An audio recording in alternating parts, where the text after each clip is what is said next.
Donald Trump has fired AG Pam Bondi, and there were rumors bubbling up in the Beltway, but it kind of hit pretty quick today when reporting came out that Trump was planning on firing her, and then sure enough, like half an hour later, yeah, she got fired. She's going to be moving, of course, and Donald Trump has said she did a great job, and everyone's cheering for her, but on the surface, I think everyone's aware that her handling of the Epstein files has been pretty dang bad. Now, we don't know exactly who's going to take over. The rumor is Lee Zeldin, but everyone is clamoring, Harmeet Dillon, because they want someone fierce who will actually get the job done. But, man, I don't know. Forgive me if I might feel a little let down based on Trump's administration thus far. But there are several other people that apparently may be on the chopping block. Tulsi Gabbard, maybe Kash Patel. Rumors are. However, reporting is, nah, these people are safe. And it'd be pretty crazy for Trump to fire everybody. But there is another resignation of someone who was working for the administration. So we'll talk about that. Plus a whole lot more. Aliens, of course, are back in the news. Because now you've got Rep. Tim Burchett saying if the American people were given access to the briefings he's got on aliens, the country would come unglued. Following what Matt Gaetz said about alien hybrid breeding programs, one would suspect that Congress has just plumb lost their minds, or aliens have been lording over us this whole time. Maybe those conspiracy theories about shape-shifting reptilians were correct. Probably not, but it'd be fun anyway. And of course, we got this major Act Blue scandal where they may have been taking massive amounts of foreign donations for Democrats. Can't say I'm surprised, but this one's massive, and it's going to have a big impact on the midterms. We will see how it plays out. Before we get started, my friends, we got a great sponsor. It is Rumble Wallet. Head over to wallet.rumble.com. Pick up your Rumble Wallet now. Why? We have just heard a couple of crazy stories. One is that in California, they may seize your crypto if it's sitting on an exchange. If you've got crypto sitting on an exchange, you don't have it. Rumble Wallet's a non-custodial wallet, meaning no one can ban you from it. No one can take your stuff. You can trade Bitcoin, Tether, and Tether Gold. You can use it to tip your favorite creators like me and shows like this. But you can exchange value, trade with your friends. And again, in an era of debanking where people have had their bank accounts shut down because they had naughty opinions, you guys should do what you can to make sure this can't happen to you. Check out wallet.rumble.com. But don't forget to also smash that like button, share the show with everyone. You know, joining us tonight to talk about this and so much more, we have Jayne Zirkle. Hi, good to be here. Who are you? What do you do? So my name is Jayne, and I currently serve as communications director for the Lawfare Project. We are a Jewish civil rights organization that is taking on CARE and the Muslim Brotherhood. We recently sued Carnegie Mellon University and found $1 billion worth of Qatari funding going through the university through our discovery process. And yeah. Well, that sounds crazy. Yeah.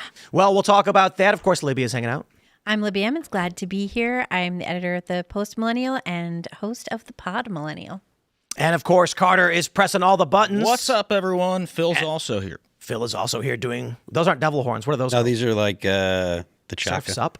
You ever see 13 Hours? Maybe. It was, yeah, it's like a hang loose thing. Anyways. Huh.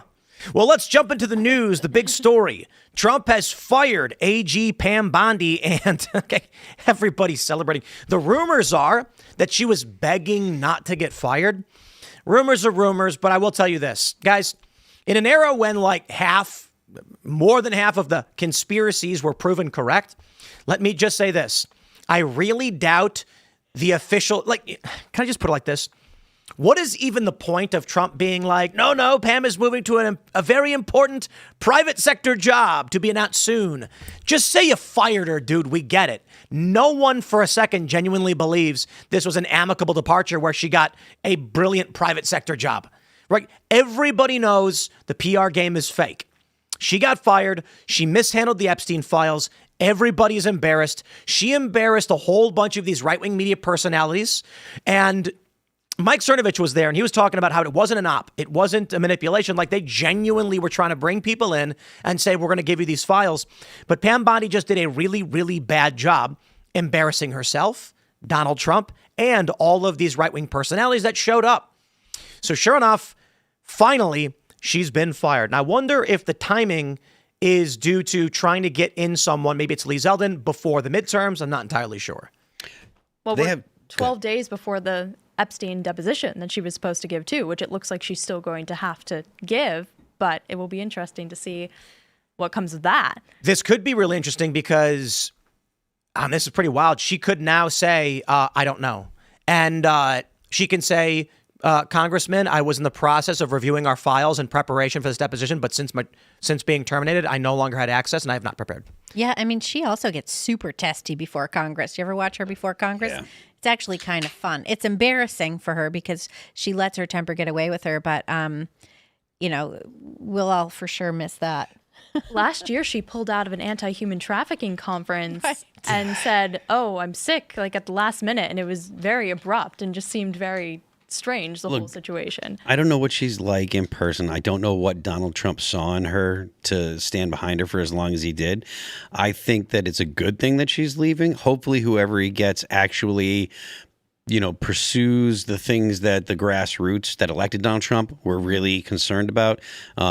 Whether it be Epstein files, I would like to see more activity on trying to arrest people that are involved with Antifa and leftists that did. That would be great. Yeah, that were violent.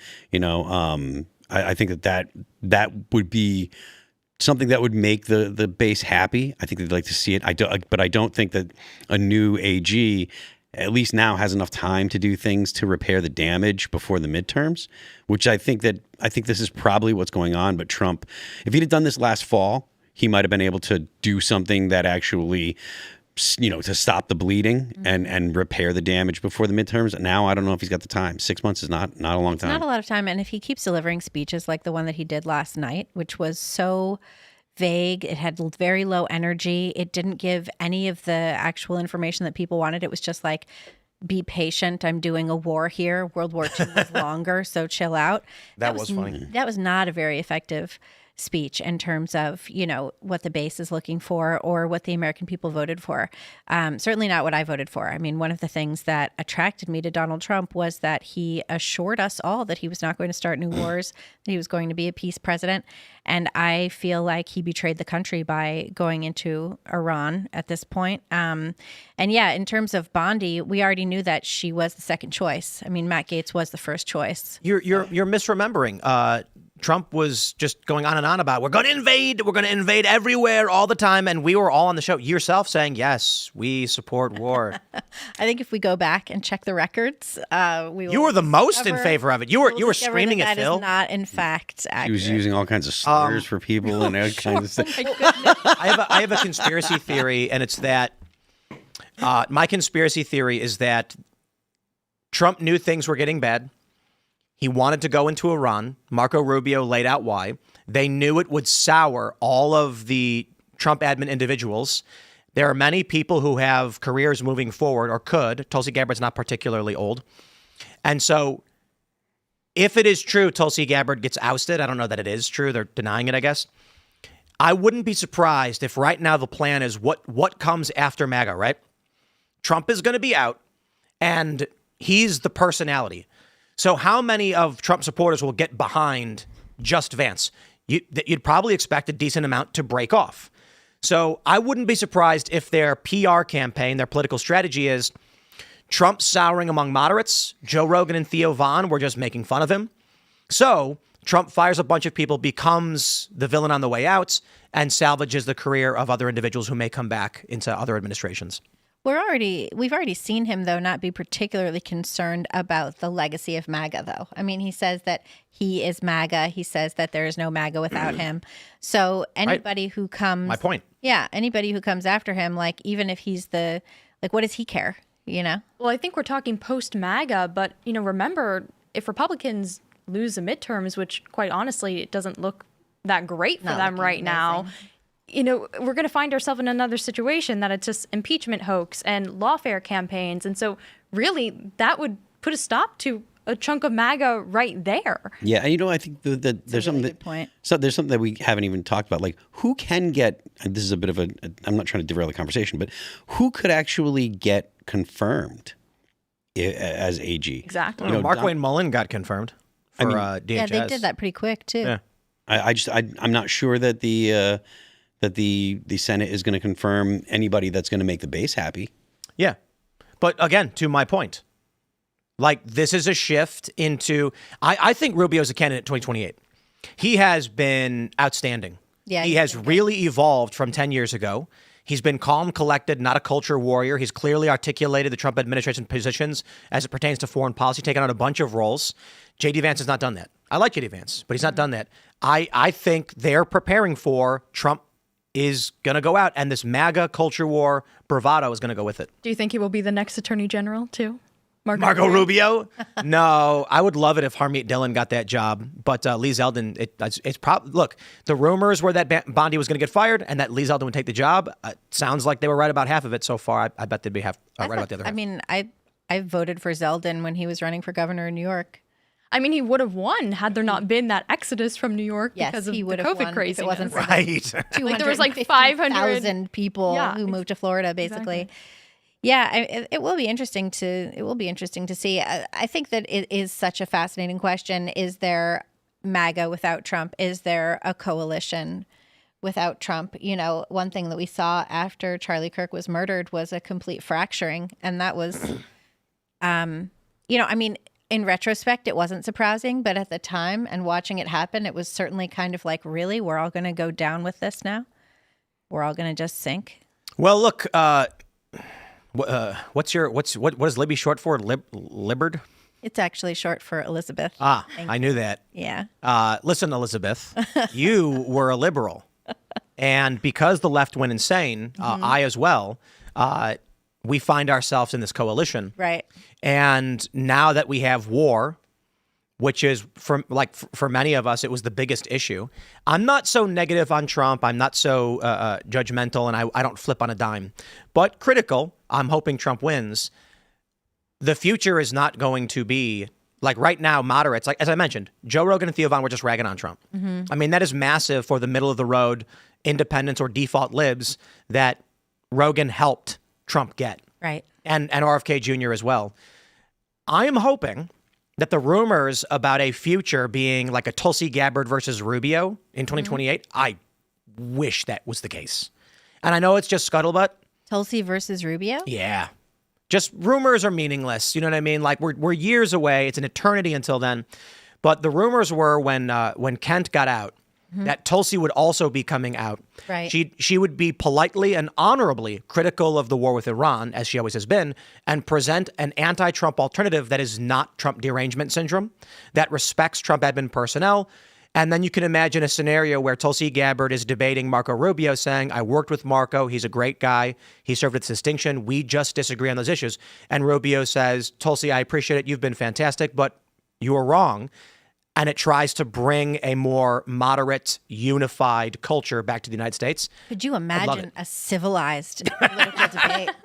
I mean, Evans. That would be absolutely point? unbelievable. What's the point? I think at the amazing. core of the issue I is would like, be into it because that's what we're missing. Is we're missing that sort of situation where everybody agrees that their opponent has only the best interest of the country at heart, and they just disagree on the best way to achieve the shared goals. Just imagine, That right? would be, that's the 1986 liberal dream. You know, You've got So I'm very curious to see. I've been harping on and on about. Forgive me, guys, for bringing myself into this, but somehow I find myself wrapped up in some of these stories.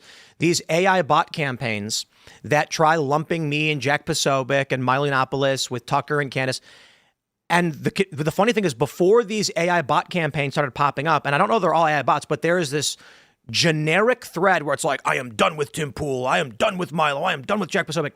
Before those popped up, I said, the rumors were that there was going to be an anti-interventionist Democrat moderate base that, I mean, let's just be real.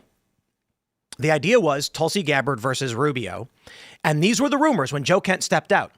And I'm going to point out, I think I'm not supposed to talk about this kind of stuff. And there's a lot of people in the know with access are probably very, very mad. But they never explicitly said, Tim, don't tell anybody this is what's going on. It may have been implied. So, well, I apologize if that's the case. But I don't think that's the case. I just want to stress the rumors going around with that Joe Kent is not at odds with Trump. He is friends with Trump. Leaving, Trump pulled him out after he tried to run for Congress. He didn't get there. He's leaving, criticizing Trump and becoming this conservative voice of anti-interventionism, meaning woke is out. If Tulsi Gabbard and Joe Kent become prominent players as an alternative to Trump representing moderates that started to take control in the Democratic Party, woke is completely iced out. and you will get a Democratic Party, or perhaps just independents that shut out Democrats. You will get a Democrat or moderate party that say, oh, we all agree child sex changes are crazy and abortion at the point of birth is nuts. Nobody wants that. This gun control is excessive. And the alternative to Trump becomes something most Trump supporters would go, okay. You know what I mean? Yeah. So what do you think, though, about sort of the low propensity issue that Republicans often face in the midterms? How do we overcome the Trump supporters who were just there to vote for Donald Trump? That's the point. When Trump leaves, this is the plan they're laying out, where you split the Trump administration between the moderates and the conservatives. And now it doesn't matter because you own the board. You have both parties basically aligned with this one vision. And I think this is supported by a few things. The massive money going into moderate Democrats across the board in primaries, crushing like Colbert, teaming up with Tallarico to hoax people so that Jasmine Crockett gets booted out. We saw how many squad members lost their primaries. And now, none of the remember when they were running puff pieces on Hassan Piker? Now they're running hit pieces, and Democrats are refusing to be involved in events where he's present. It is becoming very, very clear that woke and progressive left is politica non grata. So I wonder, again, if these are just rumors. I assume there's some truth to the rumors, and the people behind the scenes who are planning these politics are going, Tim, you're close, but pretty far. The idea being there must be a plan in place for when Trump is out of office. And you make a good point. There are people who only show up for Trump. So what do? Control both sides of the coin. That way, the progressive far left don't even have a foot to stand on. Well, and then we get rid of the extremes on both sides. We're back to something sort of where the crazy people are fringy and everybody else is just sort of middle of the road, and we have forever wars forever. That only lasts for maybe another 2 presidential cycles, because the young people look at people on the far left and far right as ascendant. They look to those voices, and they're more likely to agree with people like Hassan Piker or like Nick Fuentes than they are with someone like Marco Rubio. But they are young, and so we were all they age out. What's up? You think they age out of that opinion? Yes, I think. Many of us, even in this room, were intemperate in our youth. And perhaps when you get a little older, you calm the F down. Mm-hmm. I think a big problem that we're facing now, especially when it comes to the threat of Islamification, is this new block of voters were born largely after 9/11. And so they really haven't experienced a large-scale magnitude terror attack. Yeah, to those that nature. To those young people, the war on terror happened largely before they were born, and that's just boomer slop to them. Yeah, you got a good point. Well, that's how we got Mondami too in New York, because I mean 25 years or nearly 25 years after 9/11, you have these young people getting behind this Islamist. I'd put it like this. Israel has no support among young people. It's minimal. It's 30%? Mostly leaning right. I think Pew's research came out and said 54% negative perspective on Israel. The U.S., the military-industrial complex, and the machine that Trump is laying out. Let me pause real quick. You see that letter from the Iranian president where he said this is not about Israel. The U.S. has been targeting us for a long time. I don't think Iran comes to the defense of Israel willy-nilly. I think the truth is the military-industrial complex tolerates a lot of Israel's whims because we do have an alignment in this region. And that means that the deep state, the machine state, is not going to tolerate a generation of people that do not support our operations in the Middle East. Mm-hmm. When you take a look at the 2000s, anti-war voices did not exist in the corporate press. They very much want to go back to this position where, again, it's perfect.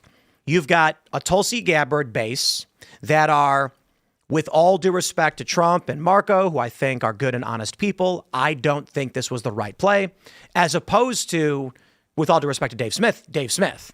Right. The machine state does not want a Dave Smith coming out saying, F your war, F your lies. They want a candidate who says, I understand but disagree, meaning, as you pointed out, we have amicable discourse with permanent forever wars. Well, imagine if you've got, I don't know if I agree with this war in the Middle East, but, you won an election. And then we have wars in the Middle East. No longer will there be the staunch never, never, never, or Israel, Israel, Israel. Right, because the idea is to push those people far into the fringes. Indeed. Right? So that they could go back to the situation of George Bush versus Al Gore, two candidates who both would have ended up going into Afghanistan. Obama, George Bush, both ended up going into Afghanistan. So wait, McCain, are you Obama, McCain? Yeah. Just for clarity, are you of the opinion that we should not have gone into Afghanistan after 9/11? I don't. We should not have gone I into don't Afghanistan think after based on the 9/11. results. Based on the results of what happened in Afghanistan, I think we fouled it up really pretty badly. And So- if you had looked at the history of wars in Afghanistan, no one can win wars in Afghanistan. There's no point in that. So I think The women of Afghanistan are far worse off than ever before. We shouldn't have gone into Afghanistan is a very popular opinion nowadays, and I think it's because of the fact that we were in Afghanistan for 20 years. If we had gone in, hold on, let me finish. If we had gone into Afghanistan and done what we did up until May of 2011, and on May 7th of 2011, picked up shop and left. That's just days after Gothic Serpent. That's just days after they went into Pakistan and got bin Laden. If they'd have just they said, okay, mission accomplished, we're out of here, and left, right? That would have had then people would have had a totally different perspective on the war in Afghanistan. Yeah, it's always going to be different if we win. But we keep not winning. Well, that's because Right? that's because it's a political. Sure. I mean, I was talking to a columnist today who was going on about Trump should just say we win in Iran and leave. Just say we win, as though saying we win and winning are the exact same thing, because we're in a post-structuralist political age. If we had gone into, but the point that I'm making is going into Afghanistan after September 11th was not the folly. The folly was staying in Afghanistan for 20 years. Sure. I mean, Obama campaigned on we're going to go even harder into Afghanistan and make everything And it was worse. amazing how many people were like, he's going to end the wars. Right. I'm They like, said that's it. not true. And now, having voted for Trump, believing he was going to not start wars, I know exactly how those people felt. This was a formative moment in my life because I voted for Obama. I did not vote for Obama, and it was because of Afghanistan. No, I voted for him because as much as I knew he had campaigned on surging troops, it was in an effort to you bring in some of the troops, secure objectives, and then you can get out. Meaning like a Chinese finger trap. You can't keep pulling. You've got to give a little so you can release. And the narrative, especially in Chicago, was he's saying that to get the votes. He's gonna. And then I remember it was like the end of January, was like 3 days into his presidency, and he bombed a village, killing women and children. Or I should say, he signed on to a strike. The military effort was obviously already operating in the region. And he signed on to a drone strike that killed something like 20 plus women and children. And then I was like, wow. And I think, how old was I at the time? I would have been just like 20, I think, when he got in, about to turn 21. And then I was just like, yeah, I should have known better. Like I've known enough from watching The Simpsons, you know what I mean? That you can't trust these things. But I was being screamed at that Obama was different. You don't understand. We finally did it. We finally got a real outsider in, and he was anything but an outsider. Yeah, he was an ultimate insider, and Yep. I think that's what the political class wants. They want more insiders. They want to get rid of the fringes entirely. They'd It's be gonna happy happen. to get rid of Piker. They'd be happy to get rid of, He cooked. Trump. They'd be happy to get rid of everybody Which is- on the edges. I mean, and I just have to say, I've always supported Middle Eastern interventions and war in Iran, and think that Lockheed Martin, Halliburton, for all of their contracts in the Middle East and the construction they were doing, has been a blessing for this country. And I, for one, welcome our new pro-war overlords. In other words, pick me. The ultimate media pick me. No, what we'll see, because as I've already been mentioning, which is funny, I was talking to Jeremy Hambly of The Quartering, and I'd been saying on the show for quite a bit that the effort right now is the media companies are going to start buying out podcasts where they are going to cut off the fringes and heavily promote the middle ground. And you know what? I hope it's a genuine effort. I fear it's not, because we've all been, we all suffer from post-censorship stress disorder. But the idea is this. And let me ask you guys. First, I think we all agree, if powerful megastructures and billionaires intend to isolate political opinion so that only those who bend the knee to the machine are allowed to speak, that's a bad thing. However, I ask you guys this. If millionaires and billionaires and big networks buy into shows for the effort of propping up genuine conversation, respecting the speech and opinions of these shows, but trying to promote conversations that are respectable, thus having the effect of icing out the fringes, would that be a good thing? I don't think the second thing is I think that the corporations that would be doing the buying would tell themselves the second thing, but would actually still just keep doing the first thing. Sure. But that's not my question. My question is, if the effect of whatever the intention is that genuine conversations, honest thought prevail, are lifted up through promotion and access, and the fringes do their things, but eventually fall to the wayside, would that be a good thing or a bad thing? I think it would be a great thing, but I just am sort of weary of trusting that concept in the sense that... We all agree. That was my point about the two scenarios. I don't trust corporations that had giant syringes dancing around. I'm just saying that, like, the pipe dream, it would be beautiful if the mainstream prominent conversations in this country had conservatives and liberals enjoying a beer together and debating the minutia of, tax policy, as opposed to throwing Molotovs at each other. Well, more importantly, leftists throwing Molotovs at conservatives. You know what would happen? What was that thing where the CIA infiltrated all of the media? Well, was that Mockingbird? Yeah, Mockingbird. So I think, and that never ended. Come on. No, well, but I think that one thing that we had during the Mockingbird era, if you will, is we had a shared information network so that everyone was getting the same news.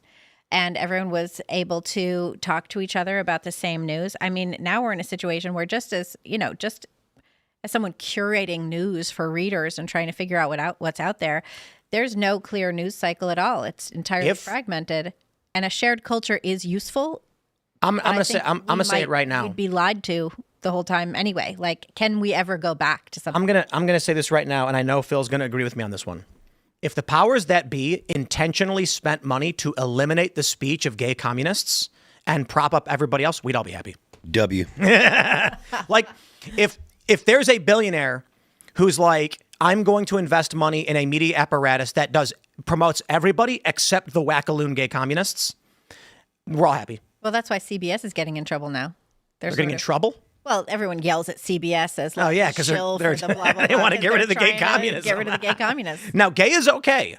Barry Weiss is gay married. It's just the communism they don't like. The commie part is bad. The commie part is the bad part. Well, by getting rid of the commies, we would also get rid of the extremist Islamists. Yeah. So that would be a win as well.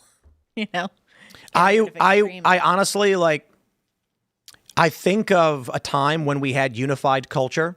Like, we've been joking about how the 90s were so great.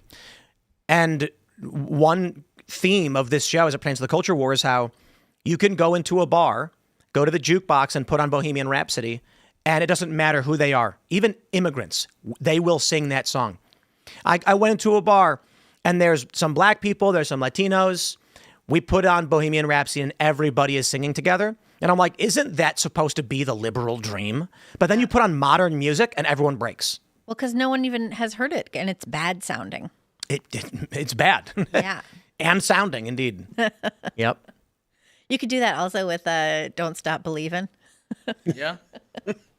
And I gotta say, I knew myself, if there had been any doubt, I knew my son was a white kid when at about 5 years old, he told me Don't Stop Believin' was his favorite song. Good for him. Yeah. Good for him. It is a great song. We played it all the time. All-American song. We need to bring back all-American music. Yeah. There's this viral clip from, what's that show where the 3 judges can press a button for an X and use it's like a America's Got Talent? Is that what it is? American It might be Idol? X Factor. Yeah. All I know is there's a clip from one of those shows. It might be America's Got Talent, where the 2 women don't actually play a song. They just tell the crowd to go da da da da da da da. Yeah. And then they're like, okay, what's this? And then Simon Cowell's like, it's Africa. And then the whole audience is singing Africa, and they've got the different the harmonies and the lyrics going because everyone knows that song. Mm-hmm. I would love that. I would love a unified culture, and I think that's the point of the culture war. So that's why I say, as much as there are going to be there'll be a bunch of libertarians and like middle of the road libs, who are like, it is wrong to censor. I'd be like, if it's just the Marxists who get censored, I don't care. Like, if liberals, conservatives, libertarians, moderates are all debating, but the wackaloons are just outside looking through the window, I don't care.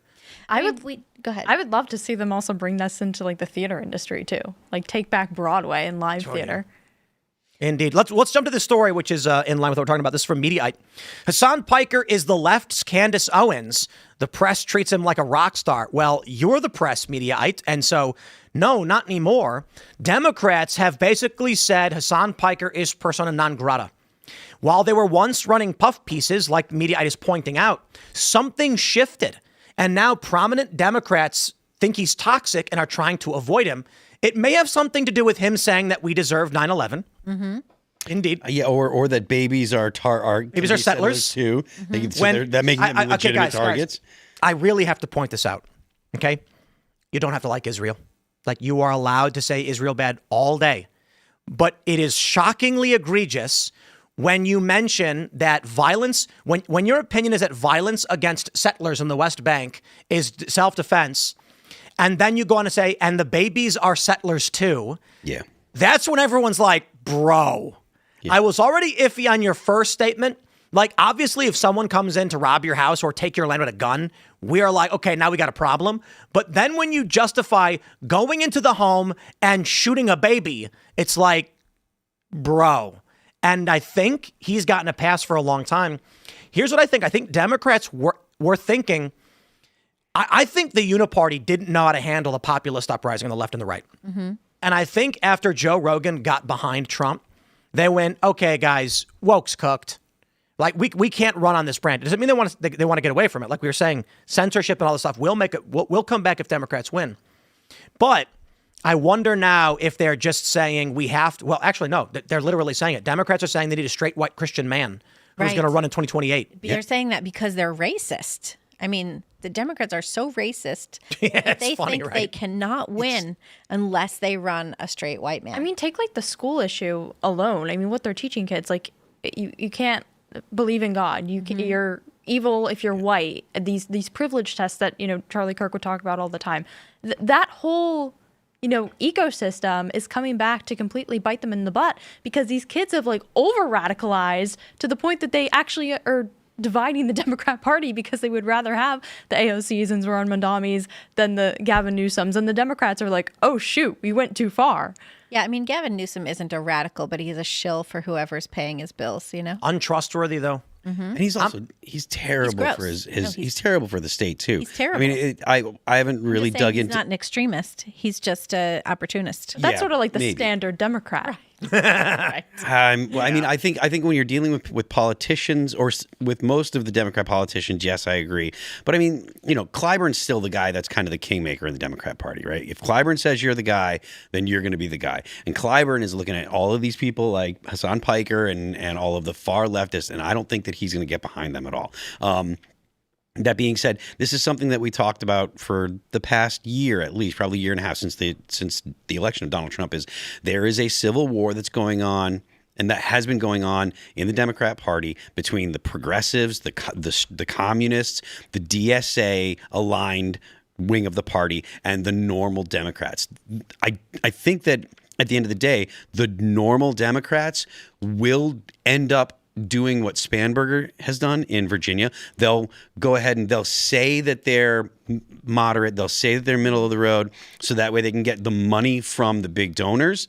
But then they'll rubber stamp whatever policy the progressives can get put into place. The reason is because you're not going to get the big donations from the big donors if you're campaigning on we have to have a wealth tax, we have to have a tax on your net wealth. You're not going to get those donors to give you big checks. They're not going to write big checks to the PACs. You're going to have to do small donations, and there probably isn't enough money that will come into your campaign to actually win. Well, Washington just put in place a wealth tax, just as Oracle and Meta slashed like thousands of jobs. They actually implemented it? I thought there was an income tax. I think they signed something. They signed the income tax, and like right before the Starbucks guy dipped. Right. Yeah, Starbucks went to. No. I think it was a wealth-based high. It was a high progressive income tax. Yeah. It wasn't a tax on wealth. Well, it was, but it's not the. They just have a 9.9% income tax on earnings over $1 million per year. Right. That's right. Yeah, and look, I mean, rich people are just going to leave. Well, and rich people are leaving Washington, and Newsom is talking about a wealth tax, and so rich people are talking about leaving California. Not only that, but Pam Bondi pushing it on Kathy Hochul, trying to extort Hochul. And Hochul was already like, "Hey, maybe we should just tell the rich people to come back to New York." And meanwhile, Pam Bondi's going out there going, "My plan: tax the rich." Yeah, and you've got and they're like, later. Bye. You've got Ro Khanna and Bernie Sanders talking about that one federally. Right. And that's going to be a problem for the Democrat Party. That's going to be a big problem. On the flip side, in Florida, you have the state considering getting rid of property tax. Yep. So it's just going to be everybody Wait, moving Florida? to property tax. Yes. That's their principal tax driver. It's on the ballot in 2026. Property tax is find such some a property in ripoff. Florida. Like if you buy land, then it's not even yours. It somehow still belongs to the government. What'd you say, Tim? Let's go find some property in Florida. I mean, anyways. Anyway. I like Florida personally. But anyways. But yeah, look, the point that I'm making is the people that have money that have historically given to Democrats and to Democrat causes, they're not going to give to the progressives, people like Hassan Piker, people like the Squad. You saw a slew of very progressive candidates in was Illinois get trounced. Yeah. Because the American people or whatever, the American people do not like these policies. There is a small vocal minority that is motivated by hatred of people that have done better than them, that think that the world is worse off because of billionaires, think that the reason that their life is not as good as they believe it should be is because some billionaire somewhere has stolen money or whatever crazy person BS they imagine. Well, part of the thing too is that all of the people who are like tax the rich, they imagine that Americans are out there believing that they're going to be poor forever. And part of being American is imagining that someday you too could be rich. Everybody is an temporarily embarrassed millionaire. And so that's part of it. Like, most Americans sit around and like go to work, hustle, and imagine when they can make their money and start, whatever it is that they want to do with all their money. But if you have this wealth tax, then what you're really saying is, why would I work really hard? If I'm going to work really hard and get my money, I don't want to be taxed to death. Yeah. But they're manipulating, a voting block of renters. Yes. So and they're saying that everyone should be renters too. Right. They want everyone to not just be renters, but renting from the government. Yep. Which is that was one of the big plays with COVID. Was it de Blasio? He wanted to buy up New York buildings for pennies on the dollar after destroying their value through COVID lockdowns. Yeah. Mm-hmm. People are evil, man. Yes. That's a true thing. Yeah. So yeah.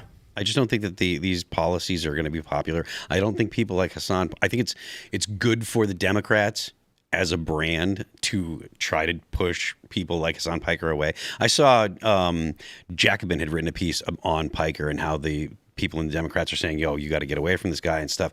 And they're saying, oh, well, they just don't understand him or whatever. And it's like, no, they have a pretty good idea of what kind of policies this guy, I mean, he's an anchor baby to start off with. Right. Like, he was born in New Jersey. Then he went to Turkey and rode horses on his family's, because I think his uncle's a billionaire. Rich, yeah, right? Super rich. Weren't we just talking about his like $2,000 glasses or whatever? Yeah, I mean, he's ridiculously rich. He himself is rich, but his family's also rich. So like, he shouldn't even wealth. Yeah, he should. He's in no position to talk about the things that he does.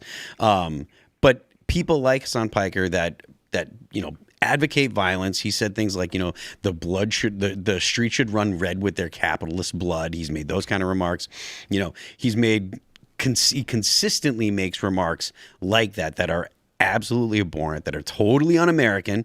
The U.S. deserved 9/11 and all kinds of things. Like, he hates America. He's not proud of America. The Democrat Party needs to look at him like he is radioactive and push him as far away as possible. They're not going to. It's not going to be something that the American people are going to actually be drawn to. I got a question. Are there any podcasts that are pro-war? Pro-war podcasts? Are there any podcasts that take the approach of, we needed to go into Iran and it was the right decision to make? I think Scott Jennings has a podcast and he's made that argument. Big podcasts. No disrespect to Scott Jennings. Yeah. But I mean, like, of the top global podcasts, I don't think so. That's the only one I can think of. I think all of the top podcasts are staunchly anti-war. And this is what makes me wonder about the machinations of political elites.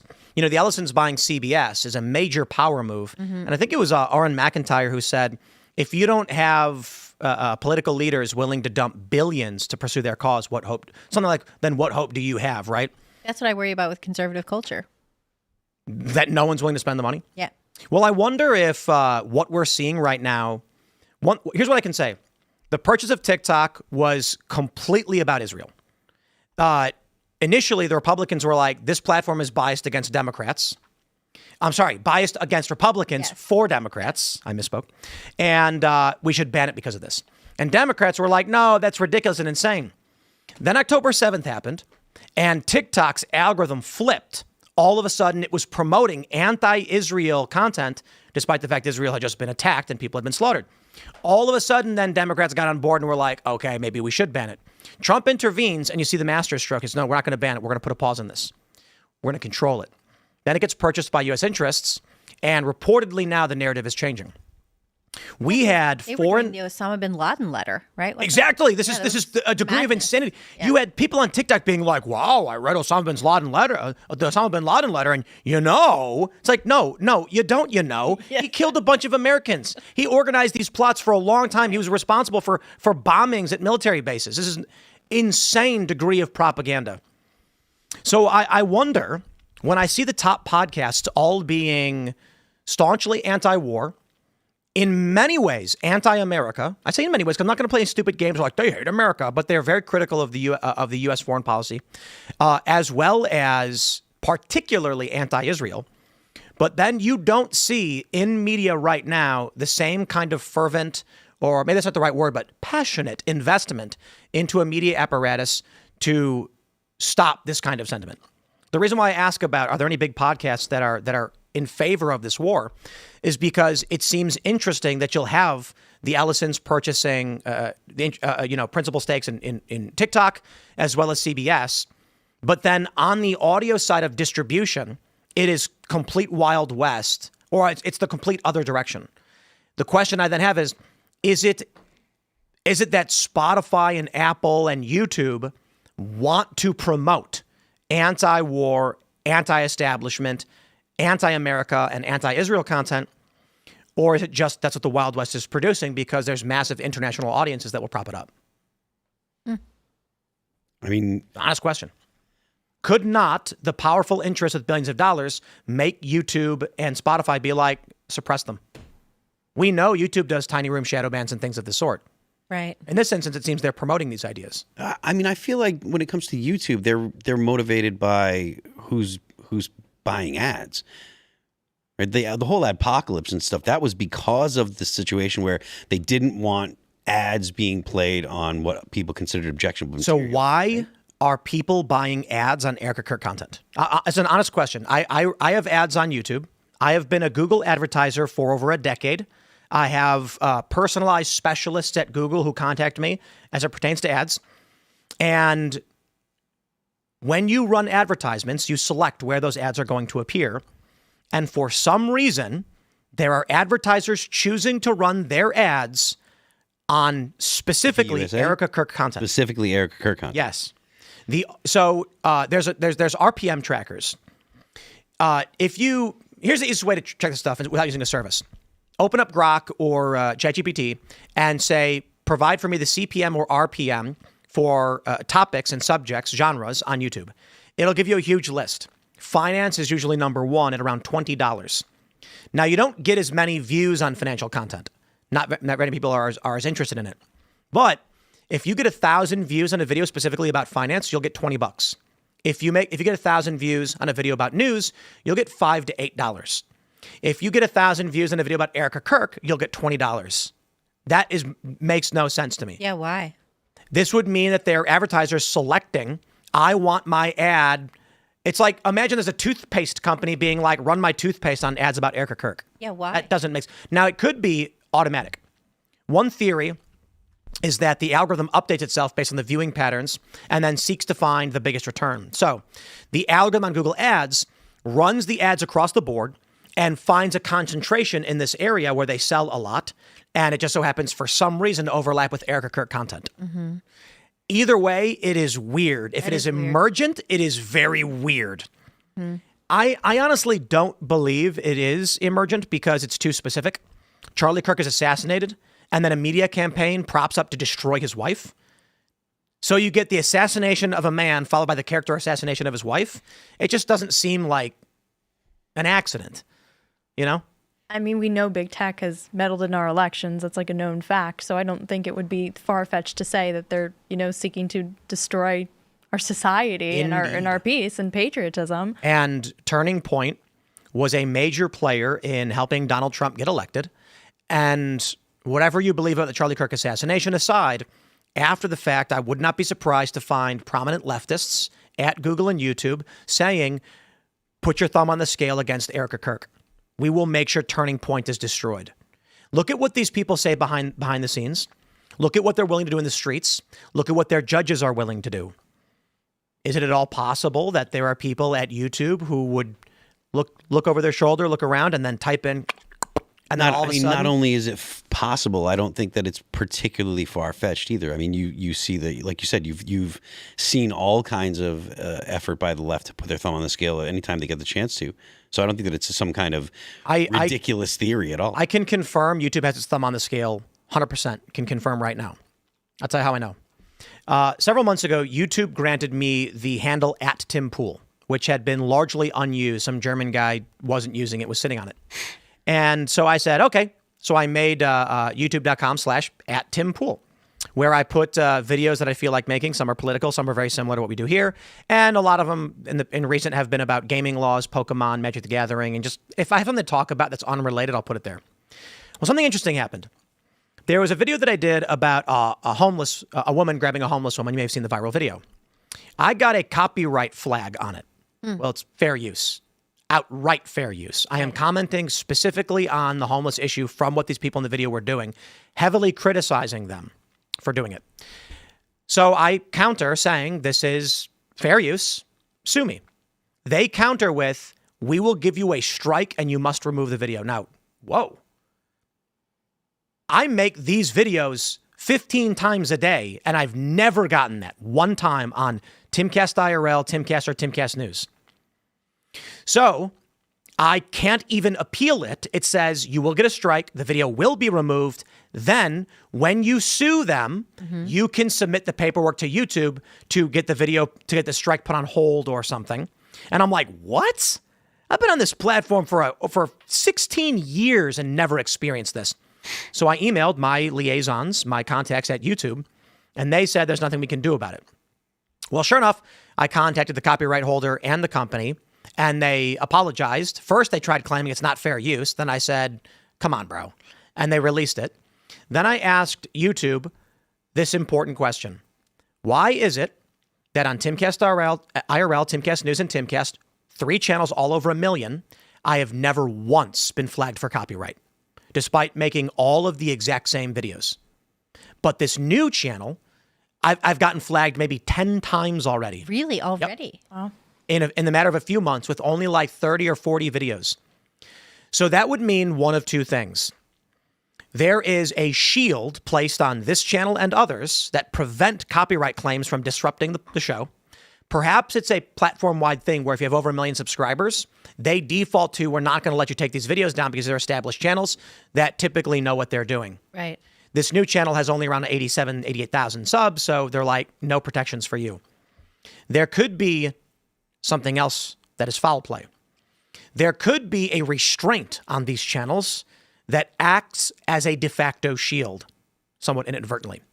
And this is what I submitted to Google. I said I can conclude one of two things. I said, if you are shielding my main channels, either as an intentional thing personally for me or because YouTube has a protection for large channels, then I am grateful.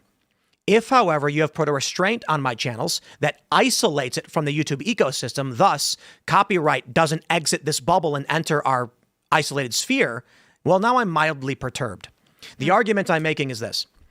YouTube, perhaps, has the main YouTube body of prominent, well-known shows they promote, and they have isolated off a mini YouTube that is a separate ecosystem that does not interact with the main body of work.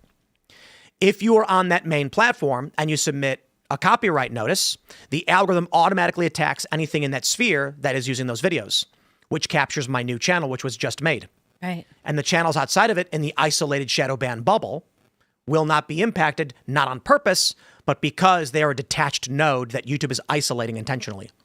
That's pretty wild. Which would explain why Candace Owens is propped up and recommended to new users who just signed up for YouTube, and why people constantly complain why, even after watching the show every single night, it doesn't appear on even my channel page. Right. Because it appears that there's what's called a tiny room shadow ban on this channel.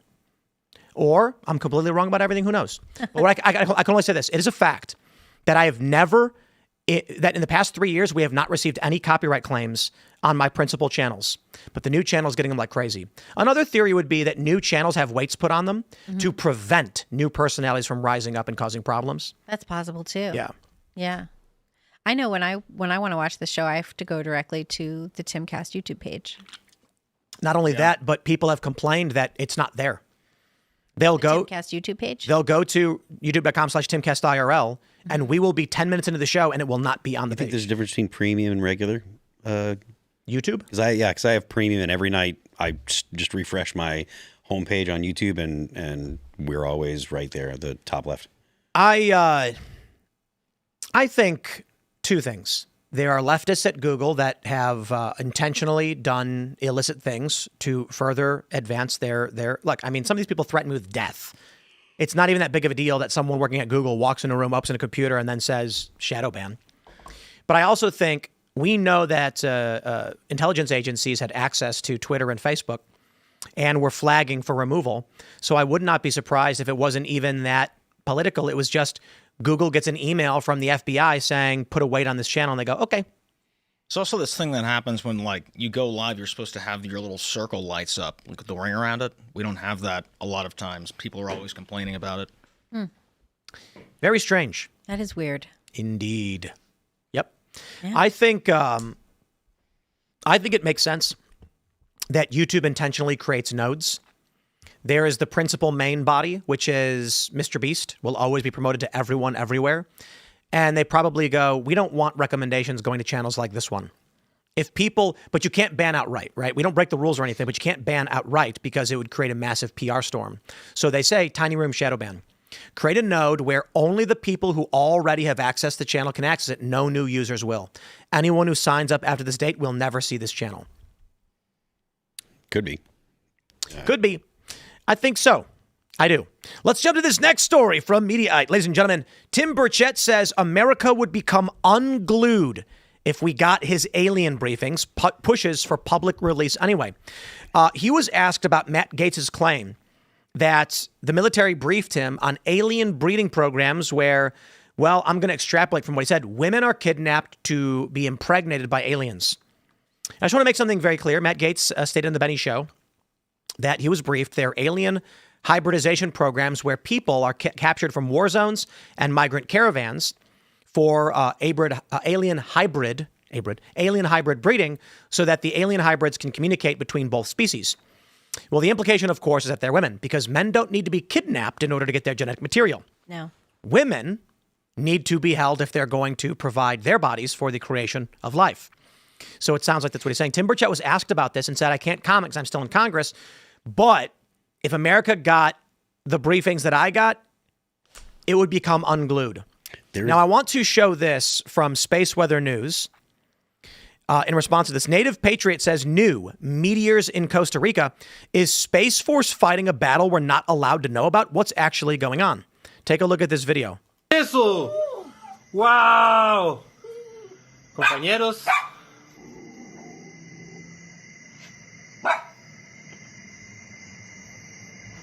That's crazy, right? Increíble. Increíble. Look at that. Still going. Hard to see here, but I'll go back to the beginning. Eso. Wow. Wow. Look at that. Compañeros. Even the dog's freaking out. So here's Space Weather News. Sun Weather, man.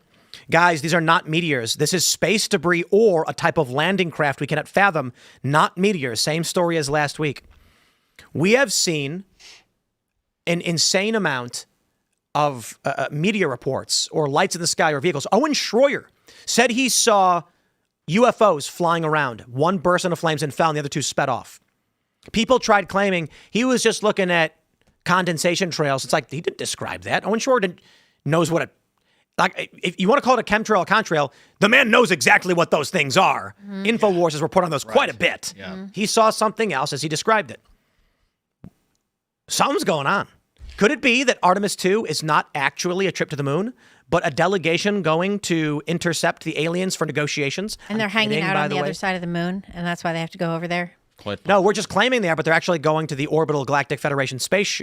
So they needed a cover for why they're launching humans. And they're launching humans to go negotiate with the aliens who are fighting us. What I think is the most amazing thing about all of the alien reveals that we've had over the past several years is that nobody They coincide cares. with Hunter Biden? No, well, there was that too. But no one seems to care. Like, no one cares. That's the conspiracy theory. I don't buy Well, it. I feel like illegal Like, aliens nobody have done talks about it. more harm than actual aliens. So Well, that we know of. that we know of. That we know. Like, you talk to people about it. You're like, to your friends, That's- did you hear about this thing? That's the point, though. The conspiracy is that when humans discovered aliens, they knew that if they brought aliens down to Earth, it would cause massive economic destabilization, panic, riots. And so, over the past 15 or 20 years, they have been gradually introducing more and more information to the public that normalizes the existence of UFOs and aliens. For example, we discussed the O'Hare UFO incident. I had just left working at O'Hare 2 months prior and had friends who were there. And I had a friend who was on Manheim Road who said he got out, looked up, and saw the UFO hovering over the airport. It's a well-known incident, one of the most famous. Could it be that that incident was intentionally done to create a brief glimpse in a small pocket of people and then leave, so these stories of UFOs become normalized over 20 years? And then by the time I was 18 at the time. Was I 18? I might have been 20. 2004. So no, was it? No, it was 6. It was 2006, right? It was 2006. So now 20 years later, I'm like, oh yeah, I've heard tons about UFOs and aliens. And so you're desensitized to when the aliens actually do come, an entire generation of people are like, yeah, we know this. We know already. So that it's intentionally done so that people are softened to the idea that there's aliens. And then the next thing you know, there's Klingons walking among us or whatever. So I imagine one way they do it is, right, if I was working in government intelligence and they said, we need to, how do we introduce the idea of extraterrestrial life to humans who believe we're mostly or likely alone? Well, you do what you're doing right now with Obama saying, of course aliens exist. I mean, like, probability-wise. I don't mean literally. Then you get Matt Gaetz saying aliens exist. Everyone hears these stories, start to rationalize it in their mind. The next thing you do is you have unknown objects in the sky. You wait a year or two, and everyone's used to seeing these strange things. Then you have a story of, like, military intervention, and a video comes out showing a vehicle, and we're like, we don't know what these things are. Slow and gradual introduction. And then minor communications like, we're getting signals from an object. What could this be? People get normalized. They get bored with it. And then finally, they're like, then everyone sees something hovering over DC. Wow, another one of these things. Remember 10 years ago when we first started seeing them? Then 5 years later, it lands. And people are like, oh, look at that. It's just the aliens. Yep. Well, J.D. Vance said he thinks that they're demons. And that he's going to go to Area 51 to go investigate. So that should be interesting to see what he finds. I'm so What book was black-pilled on this that? stuff. There was a story about aliens come and they look like demons, and they take control of like technology and Earth, and everyone's very happy. We talked about it on the show before. They made a TV show with about the it. glasses. The what? Right? The glasses. Oh, the Put on Twilight glasses, Zone? man. No, that's They Live. That's They Live. There's a story about aliens come to Earth and and no one sees them. They start granting technology, and then after several years, they say, "Okay, now we're going to reveal ourselves to you." And they come out looking like gigantic devils with horns and wings. Childhood's End. Is that what it was? I That what don't it was know. called? I don't. That's Arthur C. Clarke. Yeah, I'm just Googling. I just Googled book about aliens that come. The to chat Earth that look knows. like demons. All you got to do is wait 10 seconds, and then Yeah, the collective yeah. intelligence, Childhood's End. Yeah, That's what they're saying. It is. yeah. And then what happens is they sterilize everybody or something. Is that what it is? I don't remember. It's And been then a take long the time kids away or since something I like that. read part of that book and didn't finish it. Ah, I'm Yeah. so black-pilled on aliens from a different like star system being here. I'm not buying it. You don't think it's real? I don't think it's real. I could be moved if there were a if they were like shown, like, look, this is it. This is the ship. This is the alien. This is how it works. as we understand physics right now, that is not happening. That's sort of what I wonder too. I mean, we've sent so many probes and things out there, and to get absolutely no real response. We've unless it's all been hidden from us. And I think it has something to do with how willing you are to believe. How do you remember how many things are actually hidden from view? Well, so first of all, that's true. There's a lot of stuff that we don't see. There's a lot of things that we don't understand, and there's a lot of different ways that the universe could actually be constituted that we don't actually perceive because we're not designed to see the universe the way that it really is, first of all. Second of all of the messages and radio waves and stuff that have left the Earth, they've only gone about 100 light years. Mm-hmm. So that's actually only a handful in the galactic scale, yes. A handful of stars that we could actually...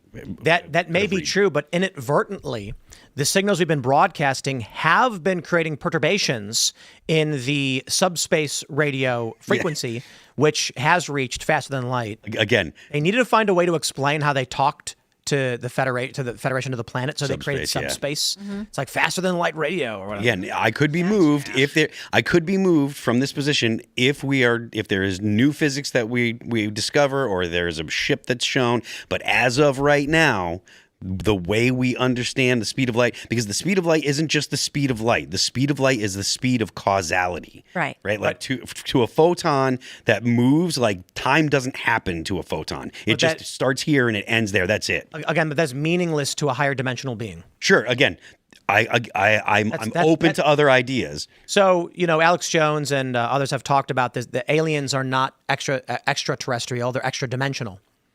They're from a higher plane. So, not a lower plane, like J.D. Vance says. A lower plane? Yeah. So they're two-dimensional? Or I guess two-dimensional with a third dimension for time. The interesting thing about it is, if you existed in a higher dimension, like you were a four-dimensional being, well, we are technically four-dimensional beings, sort of. We can manipulate three dimensions, and we free fall through the fourth. If you were existing in full control of the fourth dimension, but free falling through the fifth, you would perceive time as space. Mm-hmm. So it would be like, imagine if you can go into a building and you're like, oh, this hotel is 100 rooms. It's a one-bedroom apartment with 100 rooms. 1999, 2000, 2001, 2002. Like the block universe. Like what? Well, there's a theory of the block universe. So like there's a theory that we experience time by linear time. We're falling through it. Yeah, but there's a theory that the way that the universe is actually actually exists is there is no linear time, that time is a part of space. So it's called, they call it space time. So like there is no future or past if you're outside of time. Like the block universe is like, it's like, do you think of a piece of bread, that's sliced up into pieces? In the block universe, you can go to any point in time, and just like you go to any location. This is my theory on ghosts. I think that ghosts are actually vagrant demons. So they're extra dimensional beings that are effectively homeless. So here's what happens. Like, let's say you're a fifth dimensional being, but you're a drug addict. Where do you go live, The reason we can't perceive them is because they move through time the way we move through space. So there's no point at which we're actually going to see their bodies interact with photons in time, because the photons aren't moving in their dimension. But would you want to live in a tiny box? No, you want to live in a mansion. So what do? As an extra dimensional being, you choose to live in the biggest possible building, which is the oldest. So very, very old buildings are haunted. Why?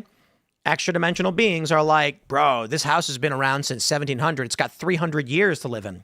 Oh. And so it's like the way they perceive us is like a long snake moving from room to room and the people coming and going, and they just avoid us. Mm-hmm. Don't walk into a person in their frame of time, walk past or between them. So we can't see them because at any moment we're a single frame and they can move between those frames. Yeah. That sounds like a Twilight Zone episode. They're chilling in the living room, sitting on the couch in a single stitch of time that in a fraction of a nanosecond. And then there's like two aliens and he's like, oh, bro, hey, do me a favor. Go back to 1980 and grab me a tab. It's like, oh, okay, I'll be right back. And then he runs to 1980, opens the fridge, grabs the tab. And then the person comes in the house and goes, where's my soda?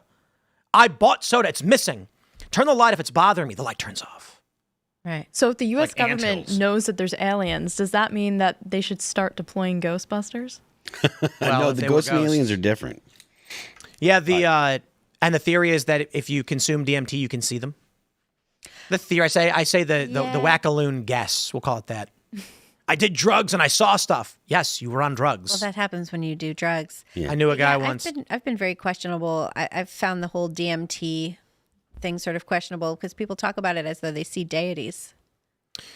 Yeah, the machine elves, just strange beings. I knew a guy once when I was a teenager, and he said, I swear, dude, I saw a UFO. Like, I came out of my house. I was like hanging with my friends in the basement. I came outside to smoke a cigarette, and I looked up, and I swear to God, a ship came down, and it hovered right over the house. And then I was like, are you being for real? And he's like, yeah. And then I was like, what happened? He's like, well, me and my friends were downstairs. We were doing a ton of acid. And then I went up and I went, okay. Okay. Well, that's what's going to happen. Yeah, I mean, I took acid one happened. time and I saw a giant cat jump out of my closet, but, There was no 20 giant seconds cat later, there. it wasn't there.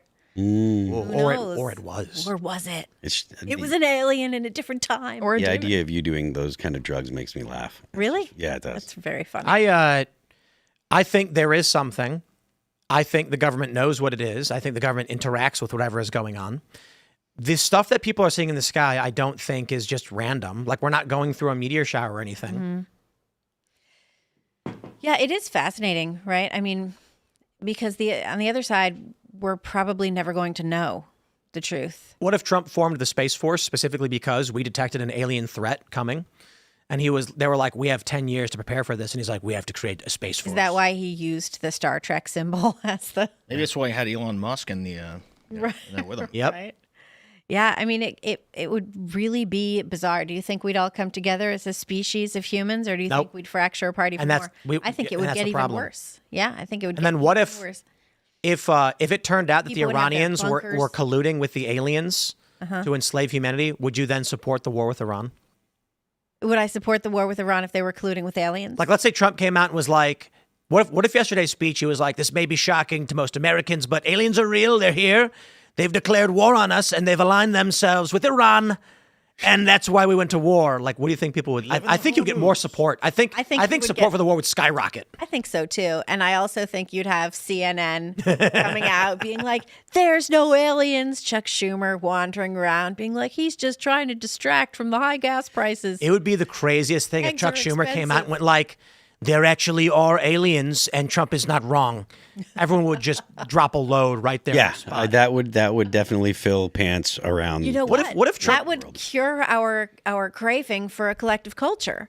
We'd all be obsessed with the United same against the thing. aliens. What if Trump came out and said that we are in the Messianic era, and Iran has aligned itself with demons? These are not fictional beings; these are real entities that have been fighting us. Do you think people would get behind Trump? I think they would. I mean, you'd have to have people believe him first. I And think there's so many people who don't believe in any kind of. Skepticism has Anything. never I think been there's higher enough- in the United States. Yeah, it would I'm be saying critical of I'm not everything. saying everybody would believe. I'm saying his support would go up. I'm saying there's a bunch of regular people who go, whoa. Well, if you'd the question is, do you believe it? I think there's a lot of people who believe anything the president says. Really? Oh yeah, Also, a lot of people that believe in aliens. yeah. Just because I don't know any of these people. just because it's a lot doesn't mean it's the Go to majority. Times Square. What, with like all the NPCs wandering Yeah. around, bumping And into be each other? like, you can walk up to them and say, the president just said that he was going to give everyone $3 million. How do you feel about that? They go, wow. Really? Yeah, but and you those go, are the yeah. same people that stand in a little circle while the spinny light thing goes around so they can make TikTok videos. I have an That's idea the for a funny prank, and it's to majority of create a people. line. No, it can't be. That can't be true, Phil. Yeah. That can't be their You majority. need, to of li- you people. need to listen to Michael Malice more. Most people are. I got an people- idea for a social experiment that I think would be really funny and would work. You create a line, and you have signs saying like free $100 gift card, please wait here. And the line wraps around a block and then connects to itself. Yeah, I think So they're all slowly just walking forward around a block. Like most lines in Soho these days. Yep. honestly. And then like I bet it would keep going. I bet people would just keep going. Maybe what you do, tend to you just have it go stand in into a line. building and out a side door. And then when someone enters the building, there's someone there who goes, "You're here for the gift card." Just the line, the line continues through here, and then people see the building and they're like, "Oh wow!" And then they all just keep going back around I bet they would just keep doing it. I bet people would stand there for a couple hours before realizing something was off. Better than missing your flight at TSA and doing that, which a lot of people had to do before ICE was in there. That's true. Yeah. I think that I hate that could be true. I really hate that. I don't want that to be true for our fellow human beings. Listen, Michael Malice is right. People are not truth-seeking. They are narrative-seeking. Anything that confirms their bias, they believe. And most people don't think of anything at all. They just hear stuff and repeat it. Well, I'm talking about the vast majority. We are like human beings are storytellers. Like we are nothing if not the stories we tell each other about ourselves. You know, I mean that's what we are. Going back to the beginning of time, like we tell stories.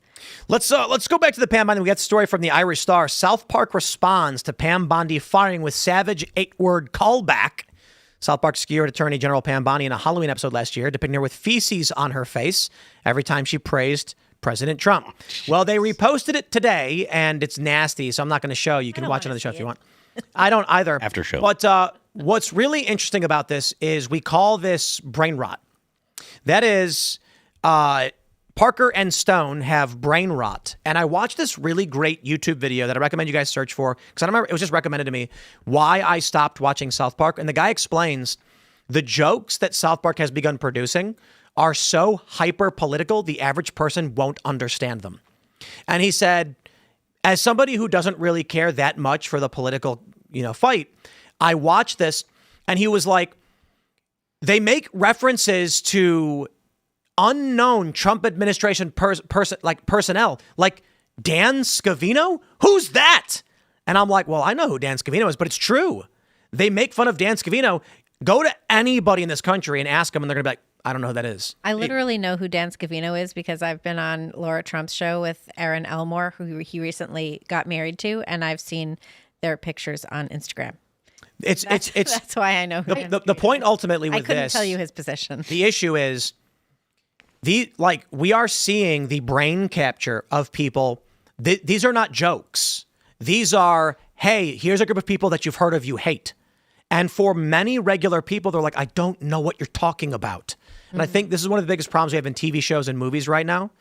We got to get away from it.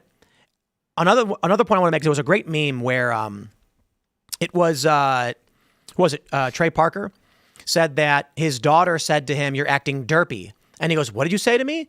And she goes, derpy, you wouldn't know what it meant. And he says, oh yeah, look it up. He's the one who made the word up. He made it up. Yeah.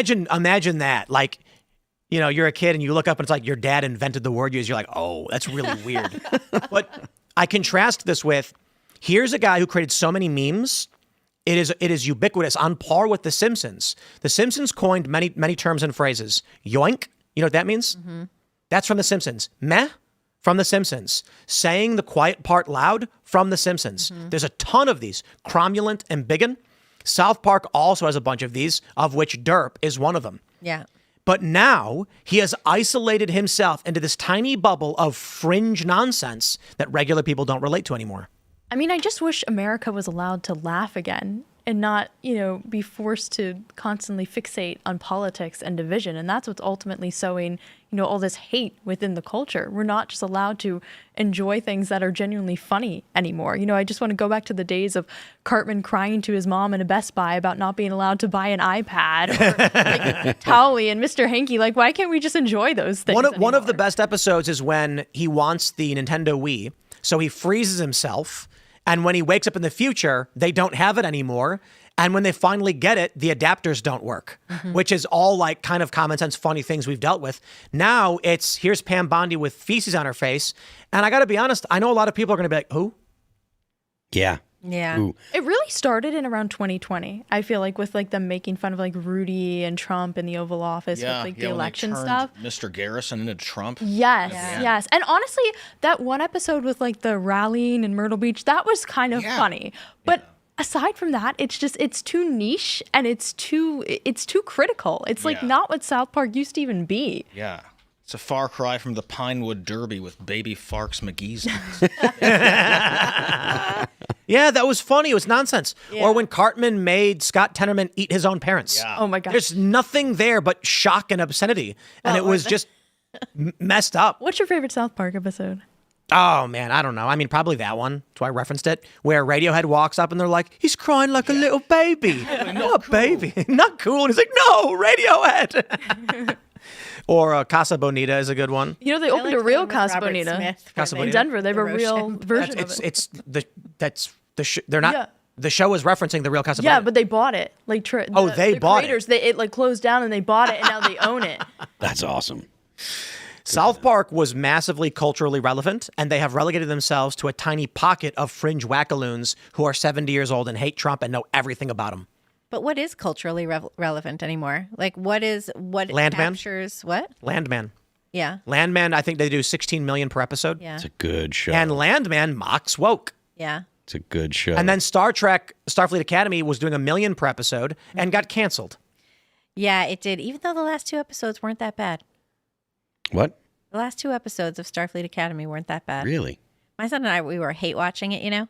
And then the last 2 episodes weren't that bad. And we looked it up. Jonathan Frakes directed the penultimate episode of the first one. But now we're on to Invincible. Oh, you know what they Did you watch The ruined, though? Invincible last night, Tim? I have not yet seen it. I'll watch it tonight. All right. You know what they ruined? Was it good? Oh, yes. It was good. Okay. I'm still like wondering what happens now. It was a big Oh. cliffhanger. Big cliffhanger. Oh, but it's not the season finale, is it? No. Invincible's been pretty good. My only problem is that Adam Eve's powers are to reshape matter, and she doesn't. And I'm like, she just like makes energy, even though she could literally turn the air around someone into lead She could, but now she can't do anything. because she's having a baby. She's pregnant. Yeah. Just turns her powers off. It does. It turns the powers off. Did they say that? Well, I'll just watch tonight's episode and.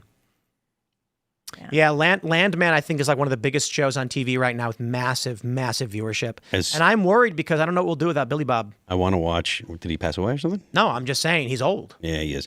And he's epic. He's amazing. I watched like 3 episodes of it. The first 3 episodes or 4 episodes. I think it was on. I think it was on Hulu where you could watch them to try and get you to get Landman? Paramount. Yeah. Yeah. And I'm gonna end up getting Paramount to watch it. I'm pretty sure. I'm watching. They have tons of Landman scenes that just criticize woke.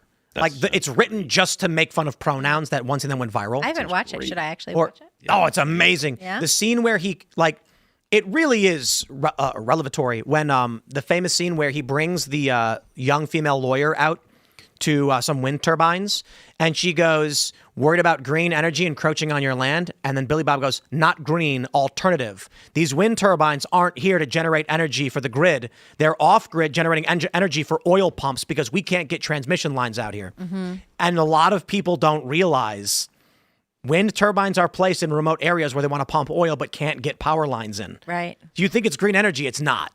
Well, that's why I think it was the Navajo Hopi Reservation, there was like a huge push for solar panels just to create shade structures with refrigerators underneath them so that people could keep their insulin cold. Wow. People had diabetes, and that's what the solar energy was used for, and that's great. Like, it's a great use of solar energy. Yeah. Especially like the fact that you can actually put the cooler right underneath the solar array and keep it cold. And put out a little chair too in the shade. You have some drinks in there too. Probably I think that's what probably you should some do. beers. Yeah. Some beers. Have some beers. I wonder insulin, about, cooler, good chair. Yeah. It's There's great. the conspiracy Get a fan theory that anytime someone makes a breakthrough in high energy return on energy investment technologies like fusion, the U.S. government kills them because it will disrupt the petrodollar system. What's this thing where, like, recently there's been people who are really excelling in their fields and engineering getting killed in their houses by random homeless people? 6 different And people. it's A bunch of scientists, Yeah, and they work on yeah. aerospace propulsion. Yeah. Yeah, at the same time when people are seeing alien ships in the sky and the general who worked on UFO stuff disappears. Right. That's crazy. I think we might be at war with aliens, guys. And we just don't, nobody's told us. Do you want to know?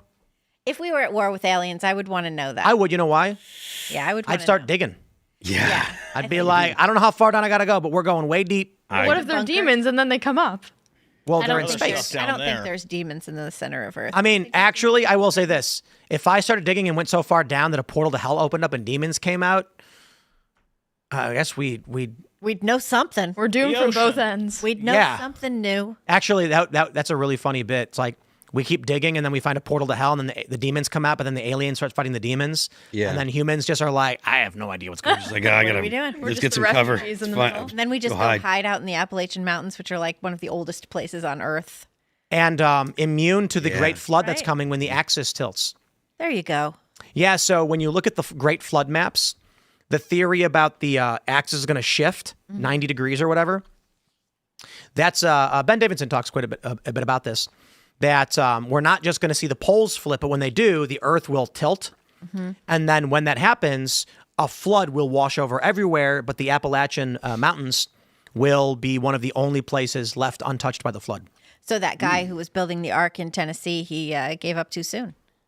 Well, it's principally going to be central West Virginia-ish, where the there's like a diagram showing the water. So we're lost. Where we are will largely be safe. Yes. Oh, that's not bad. Yep. Look at that.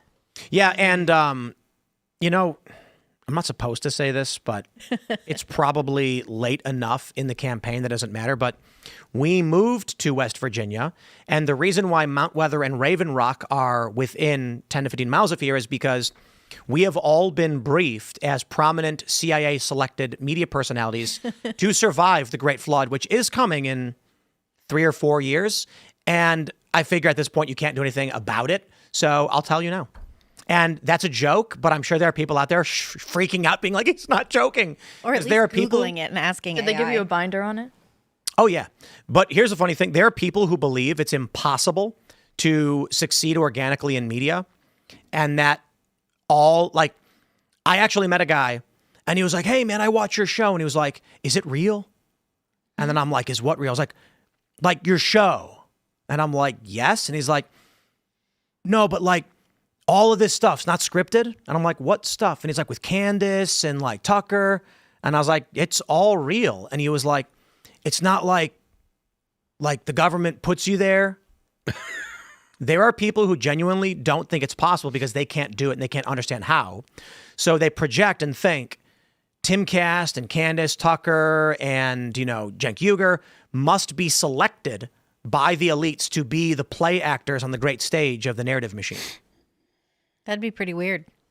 I mean, I wish it would be less stressful. Can you blame It'd them be though? less stressful, but I mean, for a lot of people, it's like their version of WWE. It is, yeah. But I mean, can you really blame people for kind of being like that? Like they don't know. People don't have any idea what's real. They don't. All the institutions, they don't trust them anymore. And now you've got AI basically, annihilating their brains with videos and stuff that you literally can't tell the difference from real. You can only tell the difference between whether it's real or not by what's happening in it. And you have to be like, okay, that's too absurd to be real. But there's, the videos of people going down these mile-high water slides, and it's like, oh, he just fell off the water slide. That looks just like you would think it would look. Well, if you were to fall off of a water slide. It's becoming indistinguishable now. I saw a video of a motorcycle crash. It was to me obvious that it was AI, but the comments, they thought it was surveillance footage. Like Ring camera on a motorcycle drives by and crashes into a car. And I'm like, oh, that's clearly AI. But all the comments were like, whoa, man, he was speeding, like all crazy. And they're posting memes and GIFs and all that stuff. I think the younger generations are going to be able to discern it far better. I don't think so. You don't think so? Nope. We were talking about this with Jack Posobiec when we watched the Teenage Mutant Ninja Turtles at WWE. And it looks real. The issue is we know it's not because we lived 1993. Right. Well, some of us did. And young people who grow up like what is called Gen Bravo, which are being born now. That's the after alpha, yeah. They are going to grow up where they see Macho Man Randy Savage snap into a Slim Jim and all that stuff. Mm-hmm. Then they're going to see the Ninja Turtles and they're going to go, I don't know. They're both the same thing to me. They look identical. There will be no history. There will be no legacy. It'll be chaos. Well, it could be chaos. But what about, I guess I just keep sort of holding out hope that people are going to want to know things. They will, but the problem is there will be someone who is evil and will lie. It'll be like Futurama when they figure the honeymooners went to the moon. Yep. Right. One of these days, Edna. Bang. Zoom. Straight to the moon. Yeah. He's like, what? And Leela's like, I never knew early astronauts were so fat. He wasn't an astronaut, and he was just using space travel as a metaphor for beating his wife. One of these days. Oh Good my quality, goodness. wholesome entertainment. It was funny that everyone laughed about that back in the Yeah. day. Like, one of these days, I'm going to strike you. What was really what's interesting about the honeymooners and a lot of those old shows is you look at their apartments, right? They lived in a house, didn't they? No, they just No, had they an had apartment. yeah. Really? Yeah, with They have kids? No, they had no kids, and they had that's what's his weird. name, Ed, coming down from upstairs. Very similar to Lucy and Desi and Ethel. Well, They had houses. They had houses. Eventually, but not. Yeah, at but they first. slept in 2 separate beds. At first, they lived in an apartment, but they eventually. Remember had when a she kid, kept but that eating was- all of the chocolates? Yes, that's was a fun. brilliant episode. But if you look at their apartments, these are not fancy apartments. They're super basic. Oh, yeah. Everyone in 2026 has far more Well, this is expensive crap in their homes. one of the problems Than the with modern honeymooners did. society is this. You always hear these communists say things like, we're the first generation to have it worse than our parents. And I was like, my dad didn't have a cell phone or a TV or a computer when he grew up. Mm-hmm. He had an empty apartment and like a couch. Mm-hmm. So we have all of these other requirements. Fair point. Not necessarily requirements, but to a certain degree, like a cell phone is a requirement now to survive in the modern era. And so one of the issues is you can't just live with nothing. We used to have payphones. You didn't have a phone in your house, you'd go outside. And this is like within our like lifetimes. Yeah. There are people who are like 60. It's like, oh yeah, I didn't have a phone in my first apartment. I'd go outside and use a payphone. Within living memory. Within living memory. That's the way to put it. Now, young first people are like, life is so bad and I can't have my own place, which is true, but they do have a computer, a cell phone, a TV, they have Netflix, they have access to the summation of human knowledge. My first apartment, we didn't have a telephone in it, and we didn't get a phone. There was a payphone out front. Well, when And I we would first had tell internet, people, like Call the payphone? called the payphone, and then never answer because we didn't actually want to talk to people. so when I was a kid, I would be trying to download a song off of the internet, and you'd get a telemarketer phone call in the middle of it, Ruin it. kicking you off the internet, Totally killing. and then it would shut off your download, and you'd have to restart, and it took like 4 hours to download one MP3. Yep. And I was constantly going, why can't you put a placeholder on the download? I don't understand. Then we got LimeWire and Kazaa in the 2000s, which could. Right. If the internet went out, it would pause, and then it could start back up. It was magic. And you weren't allowed to download anyway, but we did. I remember that too. We had like whole floppy disks. My favorite thing about like LimeWire and Kazaa was some small no-name band would upload one of their songs as like a Metallica song. It would be like, Enter Sandman. And then you'd go to download it and you get some weird band you never heard of. And I'm just thinking to myself, when I was like, I don't know how old I was, 14, I was like, I have no idea who this band is. I will never find out who this band is. Yep. Do they think this strategy will work for them? Delete. I remember downloading this one remix of a Bjork and Tawate hyper ballad, which they did, but it was a remix of that, and it was so good, and I can't find it anywhere, and I never saved it somehow, even though I had it for years, and now it's gone forever. And I've looked it up, and I can't find it. Yeah. Got a lot of demos. Yeah, demos Pretty are good ones. Yeah. Yeah, I when we were putting out our second record, I put 3 of the songs on the internet for people to download free.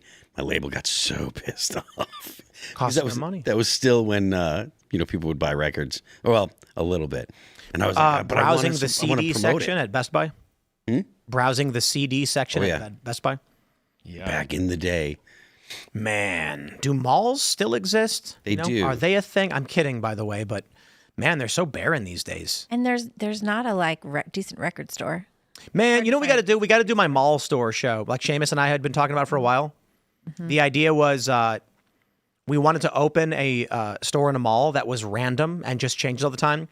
My brother Chris's idea was that we open a gasoline store, Nice. and there's a bunch of shelves with gas cans full of gasoline, and we sell gas by the gallon, and it's slightly cheaper than a gas station. And then when someone says, like, how do you sell gas cheaper than a gas station? The response is, oh, we don't pay taxes. So just like weird stores that make no sense. Seamus's idea was a store that just says Asians. And in the store, in the mall, it's a bunch of Asian people standing in random spots looking in random directions. And then when someone walks in and says, like, excuse me, what is this? The Asian person goes, oh, I don't work here. So it's just like weird things. We wanted to do a show, like a reality show kind of thing with it. It's all like Twilight Zone stores, really. Yeah. Kind of. A laundromat where when you walk in, there's like one big fat Italian guy standing at the counter and none of the machines are plugged in or work. And then when you come in and you're like, I need to do my laundry, he panics. And he's like, oh, yeah, 1 second. And then he goes through a swinging door. And then when he does, you see the door swing open and there's a bunch of Italian guys shoveling money into duffel bags. And they look and then clearly, not a laundromat. Things like that. We got that idea because I've actually been to a front business before. Mm-hmm. There was a restaurant where I lived in Jersey. And it had like the sandwich board outside, but we never saw anybody go in or out. And so one day, my brother and I were like, well, let's go. We've eaten at a bunch of the restaurants. Let's go to this one. And we walk there and it's like 4 p.m. and we open the door and walk in and the lights are all off. And there's like 3 Italian dudes behind the counter just sitting there. And there's no servers. Nothing's going on, and we're like, "This is like weird. the Fratellis from Goonies." And then, that was what I was thinking. and then, no, I'm not, no joke. And then I walk in, and they were like, "Hey," and I was like, "Hey," how's it going? And I was like, "Are you guys doing food?" And they're like, "Oh no, sorry, not today. Kitchen is closed today."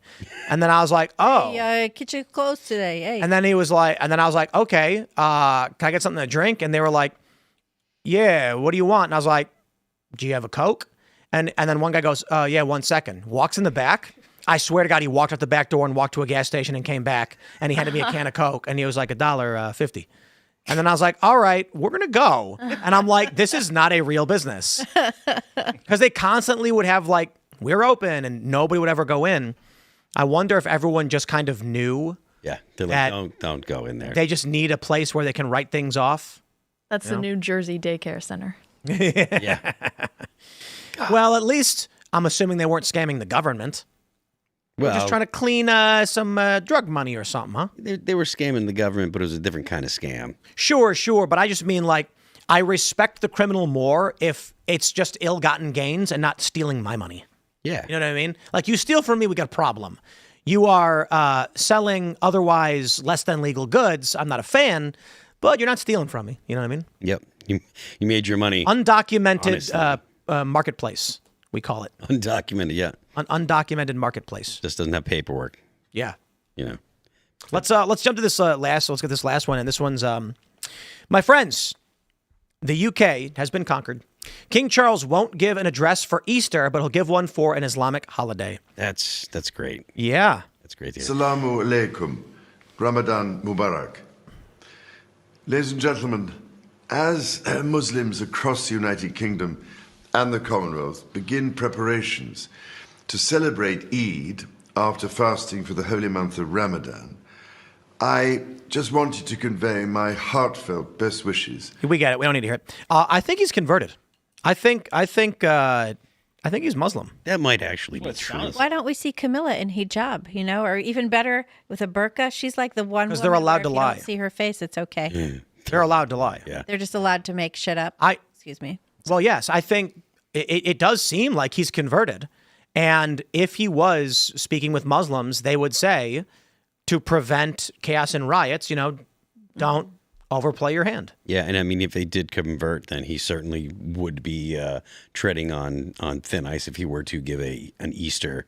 Which he declined to give the Easter which he message. did, yeah. That's which I find sort of crazy. insane. Yeah. That he's not giving an Easter message. I mean, it's sort of symbolic of what's happened in his country. Yeah, his country's a disaster. I mean, It's called, let's see, taqiyya. Yeah.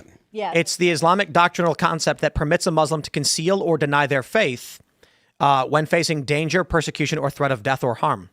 There's also the practice in Islam where if you convert, you can be part of the pillaging and raping and everything.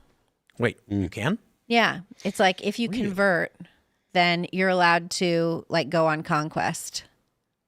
You get some share of the booty. Share of the booty. Yeah. Both figurative and literal booty? I'm sure. I mean, what with the way. Well, that must be enticing to a lot of young guys. I guess so. Yeah. Yeah. Or kings. I think it's pretty enticing to Charles here, who is seeking to appease all of the Muslims in his nation. I don't know that he's seeking to appease them. I think he's one of them. inverted. Yeah. Could he be under duress? No. He's assimilating to those who refuse to Well, assimilate. the Commonwealth countries are all very welcoming to Islam. Yeah, they really are. Yeah. But I mean, so is our country. You know, Trump, not so much. Trump's not so much, but I Right. mean, look at like we're losing all of these fights. You know, you have all of the Michigan and judges. Minnesota, just Yeah, covered. like you have all of the judges saying like, actually, you can't revoke the temporary protected status. Right. Actually, you can't send these illegal immigrants back. Look- Actually, you can't do anything about any of these things. It's like it doesn't matter what the American people want. The judiciary is so captured that they're, you know, If they're a not allowing nation, anything to change. if a nation's structure is as such that it will be destroyed by its enemies, then it will be destroyed. Yeah. Right? The United States does not have the statutory capability to protect itself. That's a fact. The Yeah. fact that the Supreme Court is set to rule against in favor of keeping birthright citizenship, despite the fact that every argument makes sense. I'll put it very, very simply for everybody. There's no argument against what I'm about to say. Wong Kim Ark says domiciled. Fair point. Illegal immigrants have no allegiance to us. They've broken our laws and come in here in violation. You are not allegiant to a power you seek to offend. That's not allegiance. That's threat of action against. So the Supreme Court should just say, if you're a legal, temporary, or permanent resident, that includes tourism, through a visa, your child will be a citizen. If you enter illegally, you clearly have no allegiance, are not domiciled, and subject to removal, your kids will not be. The fact that John Roberts' statement is, it may be a new time, but it's the same Constitution, Right. he's basically saying, F the United States and your country, we will not protect it.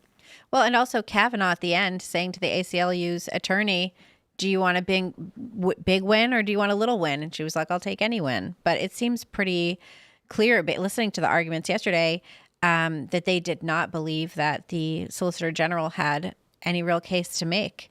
Yeah. Which is wrong. Which I think is wrong. Which I think is wrong too, because the other thing too is it's not like they can't overturn precedent. You know, like Wong Kim Ark was terribly decided from what it looks like. No, I have no problem. The Solicitor General didn't even argue that it should be overturned. I think his point is actually pretty simple. The Supreme Court never ruled on the issue of fast travel birth tourism. And so all we need now is a simple precedent-setting opinion from this court as it pertains to a new issue relevant to the facts. Individuals are not domiciled here, have no allegiance here, and so be it. If you think birth tourism should be allowed, then by all means say that, but you can still at least say if you enter the country illegally, you are not granted or afforded protections. Well, you also, I think, there should be some provision to outlaw birther tourism. There's like 1.5 million allegedly American babies being raised in China by Chinese parents. Yeah. And we already know that for people from China to come study in the U.S., that has to be approved by the CCP. Like, that's not just... So Might makes. any of these people coming back, they are not allegiant to the United States. They are allegiant to the CCP. And Might suddenly makes. we have... Yeah. It might doesn't make right. That's a moral It point. just makes. Those who are willing to exert force and authority will succeed, and those who are not will be destroyed. And the goodwill of the United States is being entirely abused, and our judicial system, from the lowest court on up, you know, from the lowest court that releases criminals so that they can go murder women at Fairfax bus stops, all the way up to the Supreme Court, are completely captured by this idea that they, like you were saying, they can't do anything, they won't do anything to protect the United States. So the point is this: the Supreme Court, the conservatives, they absolutely have the power to say, yeah, okay, no, like obviously this is an exploitation of the 14th Amendment. I mean, I think it's a long shot that they do, but it is absurd to me that, you know, if anything, if I was on the court, if there was an honorable court and they felt this was a task for Congress, then the ruling should be Trump's executive order shall stand until Congress intervenes, as this is their role to set these standards. Instead, it seems like they're going to be like, yeah, we know China's gutting and destroying this country, but yeah, who cares? It's like, well, okay, then I guess there won't be a United States. I mean, I agree with all of the points being made, but I do think that what they're saying is get Congress to pass a law. I really think But that's here's the The problem is point. Congress doesn't do anything. Well, that doesn't change Congress that is doesn't not going change to the role pass a of the law court. pertaining to a constitutional amendment. So one of two things has to happen. Clarity needs to be provided as to the interpretation of the amendment by the Supreme Court as it pertains to illegal immigration and birth or tourism, or Congress would have to repeal or replace the 14th Amendment, which is functionally impossible. So any good steward would simply say it is the interpretation of this court that the 14th Amendment does not protect birth or tourism, nor illegal immigrants having anchor babies. I mean, I agree with you, but I don't think that. I think the point that they're making is this is not for the Supreme Court to do. My point is not about their statement. It is that if they believe Congress needs to pass a law that clarifies birth tourism or whatever, they are still standing on a question of precedent they can answer and abdicating their responsibility. If they are not being stewards, so the role of the court is to interpret the law, which includes the amendments. They have a question for them pending interpretation. If they refuse to answer that interpretation, they are derelict of their duties. Well, I think the answer that they're giving, again, this isn't something that I agree with, but I think the answer. I understand what you're going to say.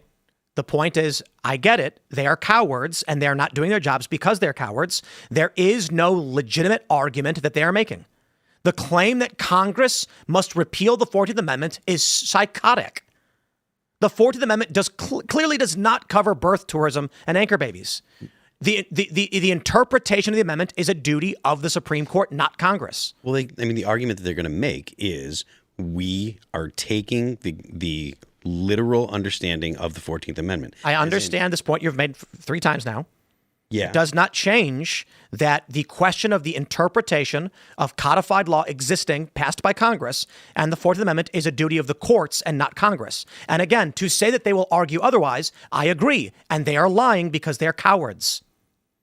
The reason why they didn't pick up the original jurisdiction, Texas v. Pennsylvania, is not because it wasn't in their jurisdiction. It was. It's because they're cowards. Well, that I agree with. They are weak, pathetic people. Save Thomas and Alito. The Supreme Court is composed of those who seek to destroy this country and spineless loser cowards who will not do their jobs. Thomas and Alito said, we are obligated to answer the question in Texas v. Pennsylvania as original jurisdiction only goes to the Supreme Court. That is, state suing state is a task of the Supreme Court. And 5 of the justices said no, for no reason. Mm-hmm. And we know what that reason is. We are terrified, we don't want to die, and we are cowards. They will not do their jobs. What was asked by the Solicitor General is, quite simply, in the 19th century, the question of birth or tourism didn't exist, to which John Roberts agreed and then responded, it may be a new time, but the same Constitution. Indeed, a question is being asked as per the interpretation of the 14th Amendment. Does this apply to birth tourism and anchor babies? And if they defer and say, leave it to Congress, well, no, we're asking you to interpret the intent based on the writings of the framers, what this was meant to be. And they could overturn Wong Kim Ark. They could apply the domicile standard, which would omit temporary visas like tourism, and it would omit illegal aliens. And if they refuse to do that, they're abdicating their responsibilities because they're spineless cowards. All right, that's fair enough. Which is what it seems like they're going to do. So again, if Trump has tried as the executive, I will sign an executive order that we will not, as an executive branch, grant citizenship, as is from their branch, to illegal immigrants. And the Democrats said, we're going to stop you from doing that. That's weird. Mm-hmm. Why should illegal immigrants be allowed to come in and have babies here who get citizenship? Why should the CCP be allowed to do it? It makes literally no sense. It's insane. It is an attack on this country, its borders, and its people. And any sane person who cared about this country would simply say no. And most of the birth or tourism, it looks like, is Russia and China. These nations are supposedly our adversaries. It's a national security threat. It's 100% national security threat. And the Supreme Court, most of them at least, don't care. And it's such a slap in the face, too, because, these justices know that they have the entire MAGA base behind them on this issue. And yet they are still cowarding on this. Well, look at the Supreme Court precedent where they overturned previous Supreme Court precedent. And this Supreme Court is one of the most feckless and pathetic. Mm-hmm. But I get it. Brett Kavanaugh is terrified because someone tried to murder him and his family. Right. Then you should resign right now, Kavanaugh. Give Trump an opportunity to appoint someone else. You know what they did to Kavanaugh for confirmation was insane. Oh, it was and crazy he's been okay, so I don't want to rag on him. But Amy Coney Barrett has been bad. She's been a disaster. Yeah, I mean, she was put there to overturn Roe. She did that, and everything else has been. John Roberts should resign. Coney Barrett should resign, and Trump should appoint some actual constitutionalists who want to go in and say, we will answer these questions, threats be damned, like Thomas and Alito do. It's not like the Congress would do their job and it's not like most of them would have a. That's true, and then you're Because losing they're gonna- half the victories you might get, even if they are spineless. because at this point, let's say that did happen, the Senate would wait until after midterms. I think Thune won't do anything. Like this is Thune the the worst best he has system. the power, right? Thune has the power. Like he could overturn this filibuster thing and get so much pushed through. He could get everything through, but he's afraid that the Democrats are going to do exactly the thing he refuses to do, and they're going to do it anyway. There's unfortunately no answer. Congress is immobile. The president is constrained by hundreds Congress of judges. is on vacation. But let me say this: there is some. I'll give you some hopium. There was a very interesting article published by the New York Times where they said Trump has already won. He will lose birthright citizenship, but he already won. And that is the initial ruling ending universal injunctions has basically given Trump carte blanche to do anything he wants, which is very interesting. Mm-hmm. And this seems to be a break in the system, an exploit. Maybe exploit isn't the right word, but it works like this. Universal injunctions should have never existed. The idea that a lower court federal judge can issue a nationwide injunction makes no sense. So the Supreme Court ruled you can't. The issue was that Donald Trump, I think it was pertaining to transgender military officers or something like this. There were two that sued, or two or three. Right. And then Trump said that they won. Trump then got an appellate court to block that injunction, but then another court in a different jurisdiction issued an identical ruling. And they said, hold on there a minute. How do we have two different federal judges doing the same ruling and then a higher court only putting a stop on one of those injunctions while another injunction exists? This can't make sense. So the Supreme Court said, yes, a federal court can only apply relief, can grant relief to those who have standing and sued themselves. This will require a special class for any broad categories, which means if Trump says by executive order he is barring citizenship from anybody who is here based on birth tourism, they will sue and Trump won't fight it. And he'll say, you know what? You win. Those two babies can have citizenship. That's it. I'm not going to appeal it. You know why? Because now you've got to sue on behalf of literally every single person who comes here as an anchor baby in order to grant them relief. That's what the ACLU is so mad about in terms of suing on behalf of illegal immigrants being deported. They are angry because if the Trump administration does not appeal, they have no opportunity to go to the Supreme Court to get a nationwide relief for all in that category. They would have to form a class of individuals that are anchor babies or birth tourism babies. And so if Trump decides, okay, those two individuals won and I won't appeal, there will be no higher court. There will be no precedent set by any higher court nationwide. So basically, Trump can keep issuing executive orders every single time, tweaking them a little bit, and they will have to keep resuing.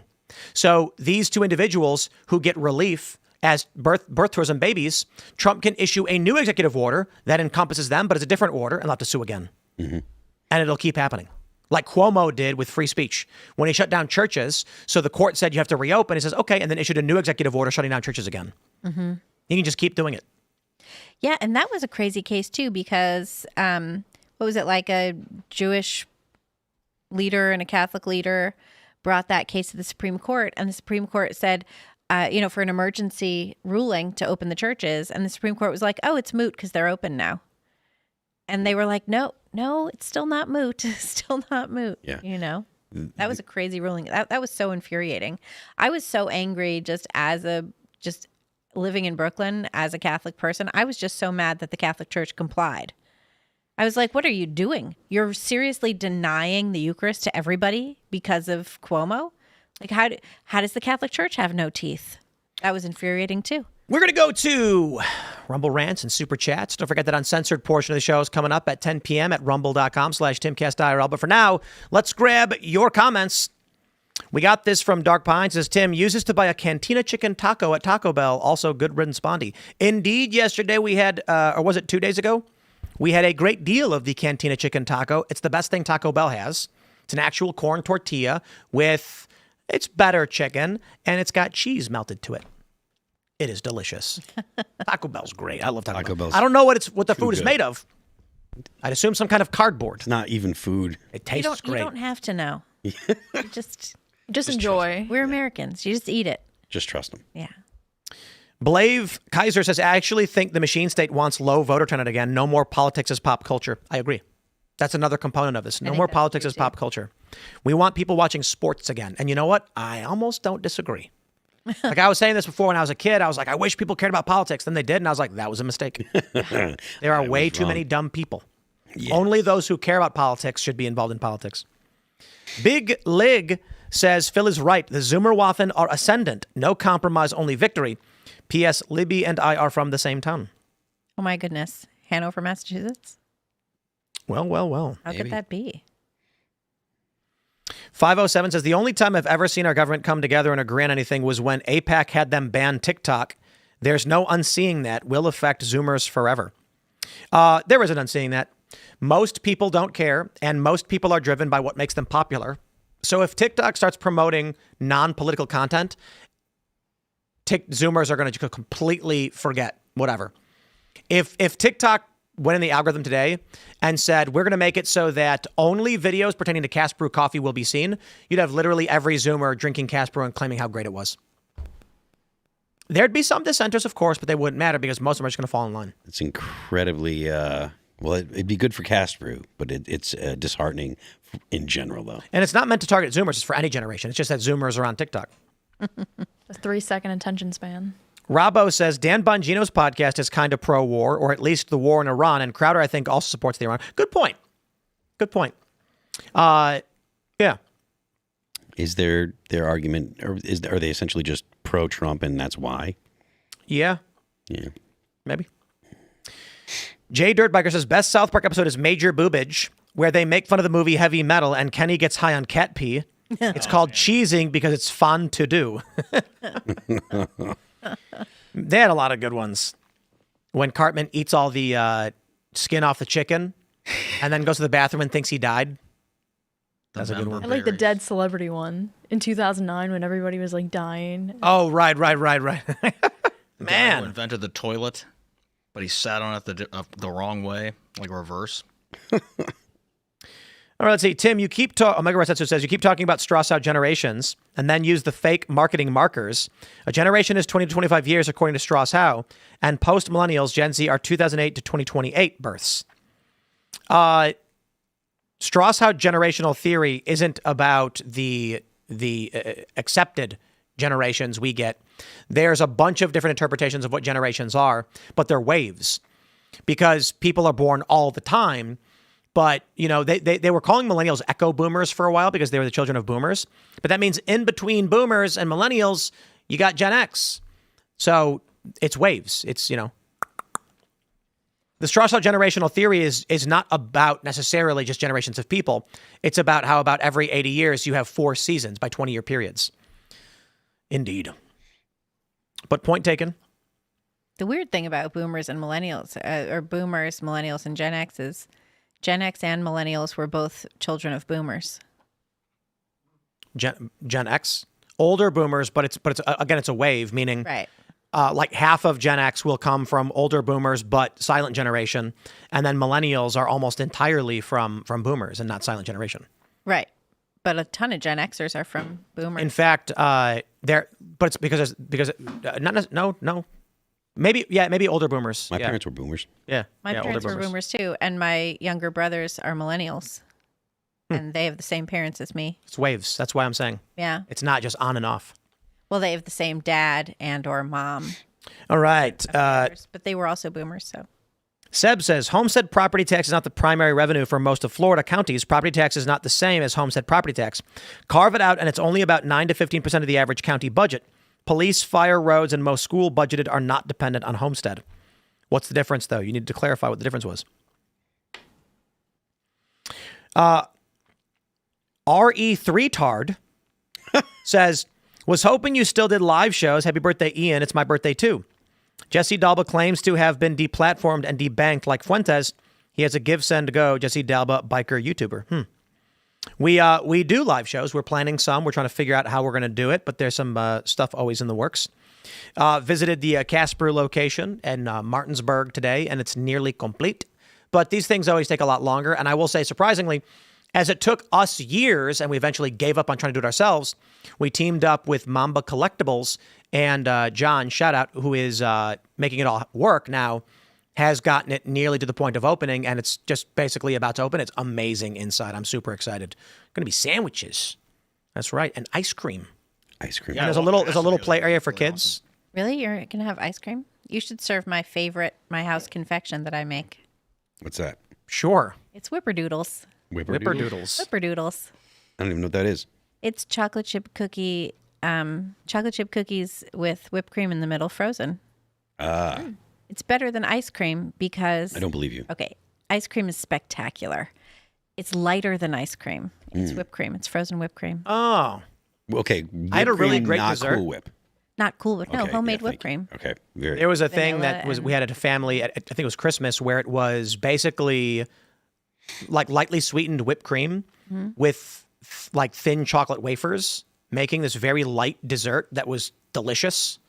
So you could eat like 3 bowls and you're only getting like 400 calories. Amazing. Yeah, like massive, just heapings of whipped cream. Well, I make these big giant cookies, and then I put like this much whipped cream in the middle, and then I put freeze another them? cookie on the bottom, then I freeze it. It's like an oatmeal cream pie, but Make some gluten-free ones. Make some gluten-free ones. Yeah, otherwise I can't eat them. You don't eat? Are you like allergic, or you just don't eat it? I was having weakness and muscle stiffness, and I did a bunch of elimination diet stuff. And then when it was gluten that was removed, all the pain went away. Okay, I'll get some gluten-free flour. And then a few months ago, I ate a Mexican pizza from Taco Bell because I thought it was a corn tortilla. And then the next day, I was having muscle stiffness and pain again. And I was like, did I eat flour or something? I don't know, maybe. Went to Taco Bell and had another Mexican pizza. And then the next day it was worse. And then I'm like, is Mexican pizza flour? And I looked it up and it is. And I was like, man, elimination diet. It's true. And then like my only theory is that like, I don't know, Asians don't eat bread. And I'm like, maybe this is Make my rice genetics. bread. Taco Bell should make some. I love rice. I eat rice, no problem. Yeah. But wheat bread does me no good. Yeah. And we tried at first. My wife and I. She was like, maybe it's the American glyphosate or whatever. So we bought Heritage Organic, fresh like stone ground. Nope, same problem. And then bought like European Bio Organic Ultra Rare 2000. Didn't work. I eat wheat. I messed up. In pain, foggy, no good. No me gusta. Corn, no problem. Corn's great. All right. What do we got here? Latumio says, hot take, Starlink was in the way of Artemis 2 launch. Elon said, hit him. Navy used weird XB mystery plane and used sets as target practice, hence the unknown explosion. I don't know. I think they can just move Starlink satellites. They can. Yeah. So, Peter Gohawk says, hey, Tim, geophysicist Stephen Burns said, we're going through 3I Atlas's debris field, and that's probably what most people are seeing. Sounds plausible. You mean probes from the spaceship are being shot down by our Space Force? That makes more sense. Still very black-pilled on space travel. On space travel? Intergalactic space travel. Tumio says, Asmin Gold on Tim Pool on Joe Rogan. Asmin versus Rogan on Pool. Sure. I don't think Asmin Gold travels, does he? No. Yeah, because we've reached out to him. He's great. We could talk about Warcraft and where it all went wrong. He doesn't like to travel much at all, if I understand Yeah, correctly. that dude must be swimming in cash. He's probably he doesn't spend any money either. He lives in the same place, and his house he barely cleans. Same thing is true for doesn't Bezos live in like a regular house or something? I don't know. There was this post that I saw. It was really But great. Bezos has like a super yacht, Indeed. doesn't he? But there was a post and it said, at a certain amount of money, your standard of living won't deviate from the wealthiest people on the planet. So they were like, the thing about wealth is that Bezos wakes up and he does work, but the work has a massive impact. You wake up and do work. You want to find the point where you are making enough money to where you have the same standard of living as any billionaire, because again, you do at a certain amount of money. You don't need to worry about owning one of the biggest corporations on the planet once you reach a certain level. If you're Bezos and you keep working, and you do, that's fine. But the point of it was, it is very possible to get to the point where you never have to work again. And 10 mil in the bank. And it's in wealth management, and then you'll be generating so much interest historically that what is 10 mil going to net you? You'll probably do 300,000 a year. Yep. And you can live off that and just pay for whatever your pretty crazy expenses are, Yeah, not in the bank though, in the market. Sure. Where you will see a historic return of about 7%. And that's why Trump's always bragging about the Dow. But it's exponential. We're at what, 50,000? Around there, yeah. It's so down the past couple weeks. By next year, it's got to go up another 5K. Then by next year, it's got to go up another 5.7, then 6, then 7, then 8, then 10. In 10 years, the Dow's going to be at 178,000. There's going to be corrections. That system will continue.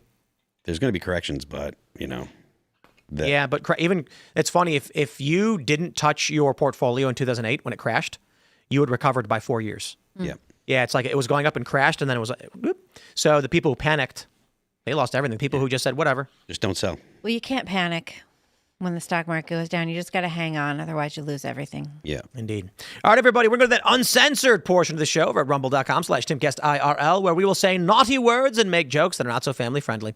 Smash the like button, share the show, and all that good stuff. You can follow me on X and Instagram at Timcast. Jayne, do you want to shout anything out? You can follow me at Jayne Zirkle on X, Instagram, and Facebook at Jayne Zirkle Official.